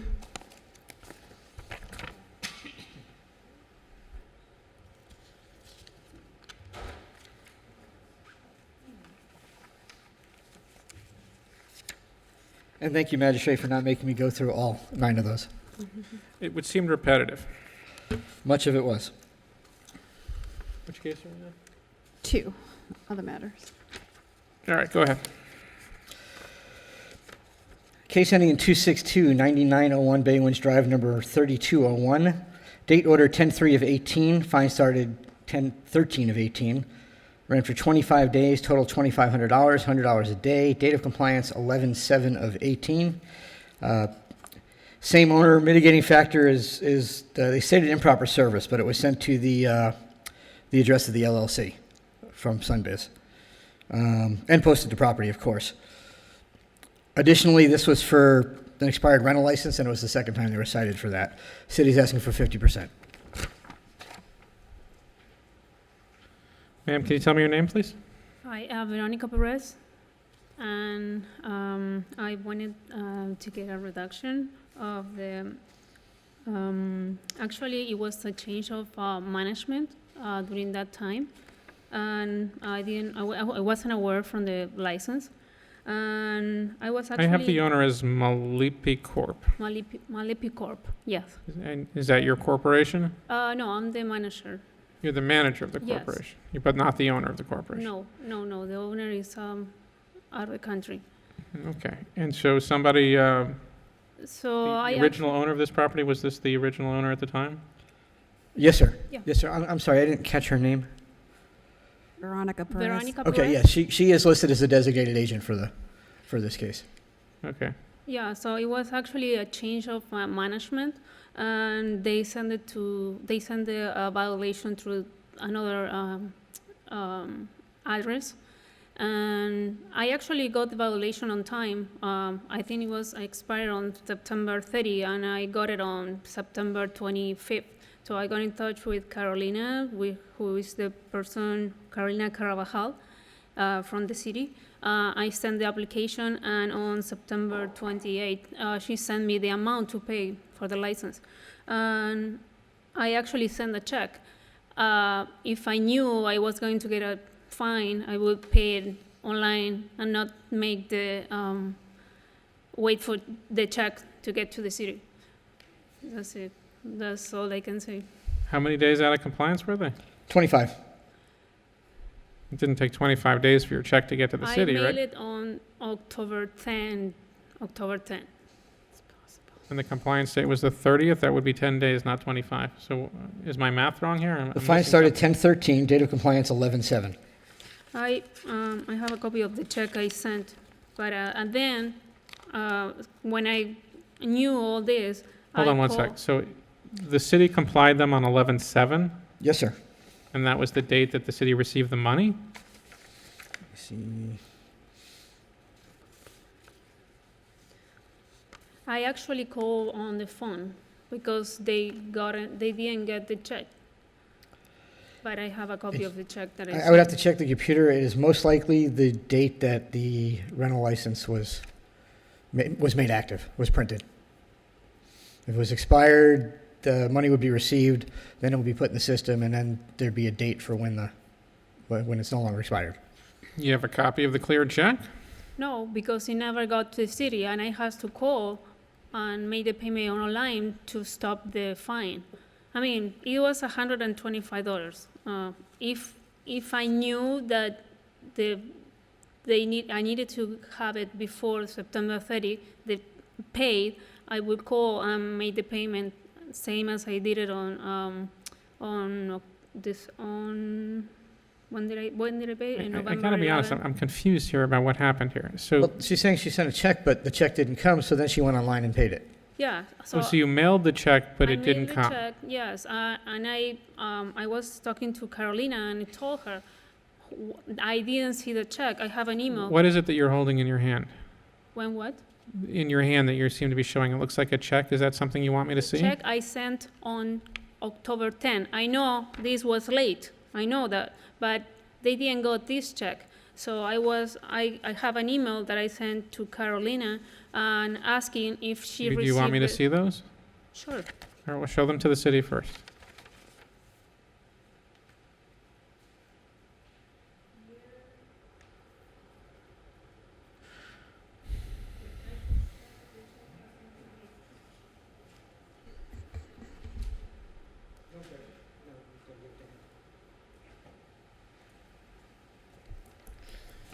All right, so this is a check to the city of West Palm Beach on 10/10 Yep. for $126. And this is an email from you on November 7th.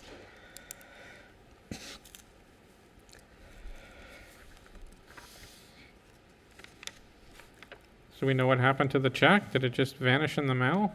No. No, I come never back? got it back either. You sent it to the wrong address, is that it? You don't know why it came back? All right, so what are you asking me for, ma'am? Maybe, I don't know, $100. It's not, I try my best and I don't know. Mm.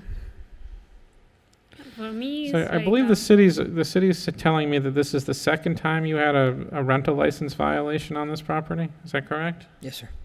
as I say before, it was a change of management. And you can see that I update the address 2018 when I took the management of the property. So I don't know from previous management what happened before that.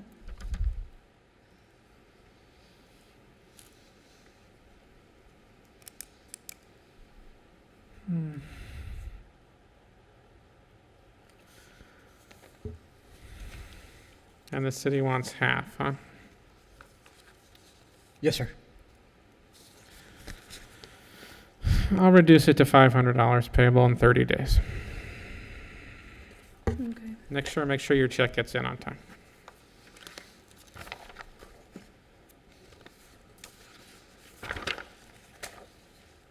Next cases are number 1 and 5 for 608 59th Street, CE 150802224, and CE 1907038, 608 59th Street. Are these the last ones? No, then we have number 7 after that, No one else in this room. behind him. All right, go ahead. Yeah, I want to give you the papa sheet first so I can keep rolling. Okay.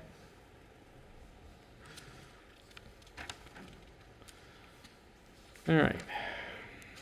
Okay, there's 2 liens. The small one is case ending in 378, 608 59th Street, 821 of 19. Fine started 923 of 19. Ran for 2 days, $400, $200 a day. Date of compliance 925 of 19. Same owner. The larger lien is case ending in 224, 608 59th Street. Date ordered 10/7 of 15. Fine started 10/22 of 15. Ran for 1,118 days. It's at $100 a day. Date of compliance 11/13 of 18. It is a new owner. Did I say the total?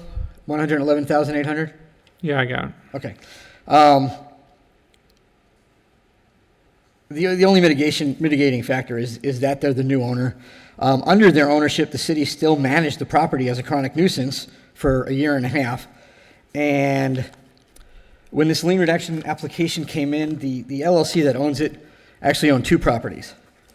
The other one is 960 42nd Street, which is a case you heard earlier today, as it got pulled out of this lien reduction process because they quit claimed it to an individual member of the LLC that owns it after it failed inspection twice, basically gaming the system to get the lien reduction before you.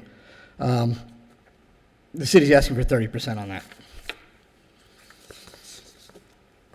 Yeah, that doesn't sound too nice. Yes, it does not, but what happened is that my partner, that we own 2 properties under the Did company. I miss your name? Did you Yeah, I state your didn't name? ask. I'm sorry. Can you tell me your name, sir? My name is Samuel Anisette. And what is your position with SNCD Home Care Flippin'?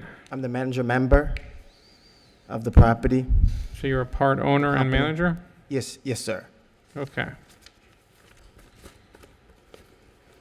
So tell me what's going on. Yes, if I may explain. First issue, when I bought the property in March 2018, I have no knowledge. I have no knowledge of any violation whatsoever. And once I find out that there were... You guys do a title search before you bought it? Well, the attorney that did the deal, well, I had a private company, private friends that offered a part of the funds to buy the property. So I'm assuming that if he's investing his money on the property, he wouldn't allow me to buy property that has liens on it. I was going through a divorce. I didn't do my homework as well I was supposed to do it, so I relied on the attorney, knowing that he or she's not going to risk their license by allowing me to buy a property with tons of liens on it. So once I find out there were a lot of liens and issues in the company, on the property, I immediately hired a plumber to start taking care of the problems. I've worked with the city. I've applied for numerous licenses that needed to bring the property in compliance. This property must be a property that's sat, looking at very terribly for years. So I've done my best, and I take care of it to the best of my knowledge. And as you can see, the property is not the same as it were before that I purchased it. I had no idea of those problems. The issue that brought that when it comes to different owners, my partner and I, we have a fallout. We ended up refinance that property that he's mentioned to take me out. I'm no longer the owner. So the deal is that she took over, and she gives me the little portion that I was entitled of the property, that I'm no longer the owner of it. So that's the copy of the HUD that I brought with me to prove that it wasn't just a simple quitclaim deed to trick the system. It's not that at all, whatsoever. I am working with the owner because we were a partner, and I did bring the issue to her. She started fixing whatever that needed to be done. We did get a hold of Natalie on her behalf because she speaks no English, so I had to be a part of it. You're talking about the other property? I'm sorry? You're talking about bringing the other property into compliance? I don't need to hear about that right now. Yes. So tell me about this property. Yes. So whatever that needed to be done was done, and it's taken care of. So they were not the owner at the time of the citation? That is true. And they purchased the property, and you're saying you purchased it without awareness of the liens, which... Yes, sir. Okay. So what are you asking me for? I'm asking the city for me to pay at least $3,000. So the current fine on the, let's see, it's $111,800 is the current fine on the first case, and $400. So it's, if I do my math correctly, $112,200 total. Is that right? Mental math, not my strength, but I think that's right? Okay. I'm working on it. All right. And the city, I think if I remember your statement before, it's been a long morning already, the city was offering 30%? Yes, sir. City's asking for 30%. So 30% of 112,200 is 33,660. If I may say, sir, the property has not much value.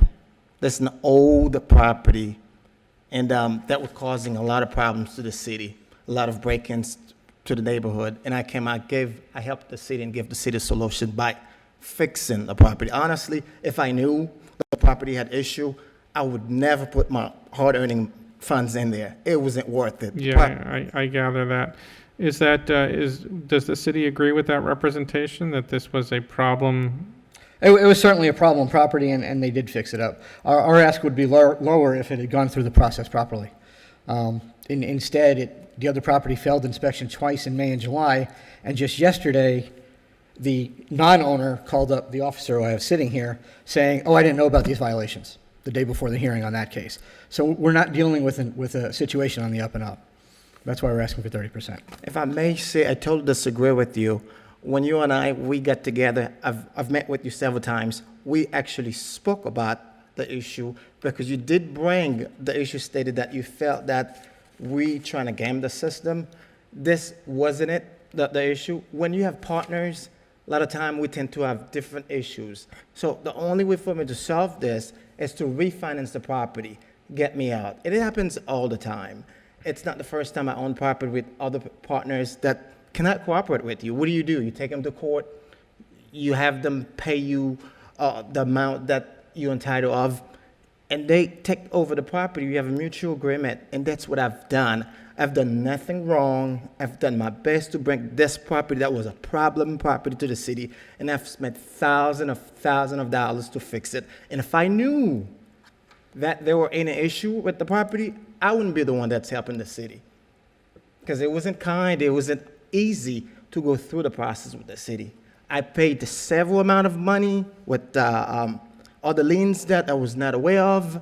Even when I do have a tenant, I was told that I had to pay probably over $1,000 for water, all those type of problems that I was not aware of.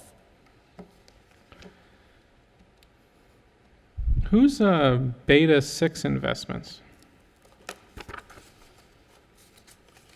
It seems like, if I may say it seems like it was one part of a gentleman that flipped the property. It was an investor that flips the property and just sell it to my company at that time. Right, they flipped the property. They purchased it from 608 59th Street Land Trust and then turned around and sold it to SMCD Home Care Flipping. Or Fliping?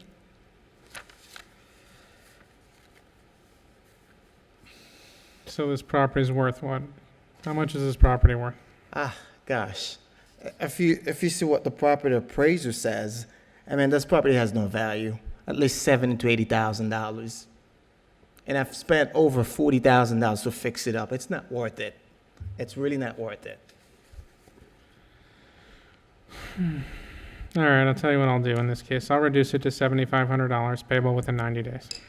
Can I get a little bit more time, sir, please? How much more time do you need? 120 days, please. All right, I'm in a good mood today. 120 days. Sounds like a deal. Thank you. But I don't want to see any more of your properties come back here. I do not intend You to get a come see one. You get a one get out of jail free card with me. If you come back here with more violations, I'm not nearly as nice a guy. I agree with you. Got it? All right, thanks. So for the two cases, should I do the second one to 0? Or? Yeah, 0 out the second.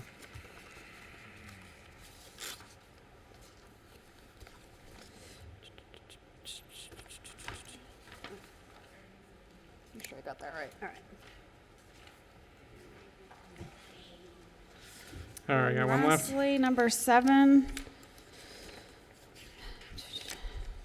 3818 Greenwood Avenue, CE 18060593. What number? 7 other matters. 7. All right, got it. That's the last one, right? Yes. Light at the I end of the tunnel. certainly hope so. The light at the end of the tunnel. Case ending in 593-3818 Greenwood. Date ordered 8/1 of 18. Fine started 9/30 of 18. Ran for 75 days. Total $7,500. $100 a day. Date of compliance 12/14 of 18. It's the same owner. Standard ask for that is 30%. Basically, the mitigation is they're blaming it on the real estate agent that was handling the issues for them, who apparently gave them some bad advice and was doing some not polite communication with our code officer on the case, but we didn't realize it was the real estate agent at the time.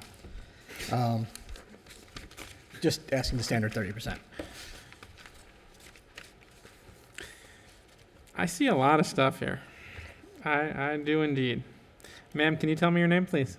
Hi, my name is Nadika Ayana Edwards. And you are the current owner of this property, ma'am? I am. When was this citation? When was this originally cited? 8/1 of 18. So you were the owner at the time, ma'am? I was the owner at the time. I travel a lot for work. So tell me what's going on and what you're asking me for and why I should do that. Sorry, I'm a little. Last time I was at this property, my puppy had a seizure at the property and died, and today's her birthday, and so I'm a little. I'm so sorry to hear that. I'm sorry, I'm just a little messed about that. I'm sorry. It's okay. Take as much time as you need. Thank you. God, this is so dramatic. I'm sorry. I travel a lot for work, and I had the property. My realtor was supposed to be kind of taking care of the property and dealing with this for me, and I found out way later that that wasn't the case. But the second I figured that out, I got on it. I was very diligent. Redid the inside, the sod, the fence, everything. Sorry. You want to take a minute? Sorry.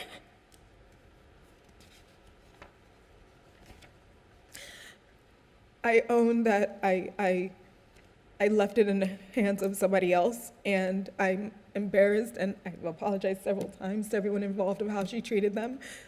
But once I stepped in, I promise you, I hope they could vouch the fact that I was on it, I was on top of it, I made sure that things got done properly. And so I asked for a reduction of $500 to $500 if possible. I've invested so much money into this property. I understand what it means to have a neighborhood look good and have quality properties and so forth. And so I've done the due diligence, I've done everything I can, and lost put me in the process. So I'm just humbly asking for the reduction to 500 if possible. What's the city's offer in this case, if you have one? The city was 30%. That's just a standard ask under same owner. There's no extensive history, no reason to ask for more than that.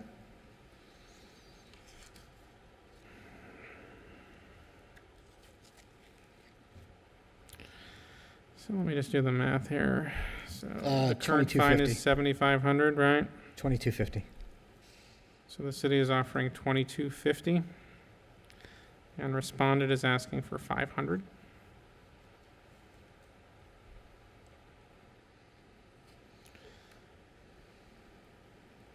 I'll reduce it to $1,000 payable within 90 days. Thank you.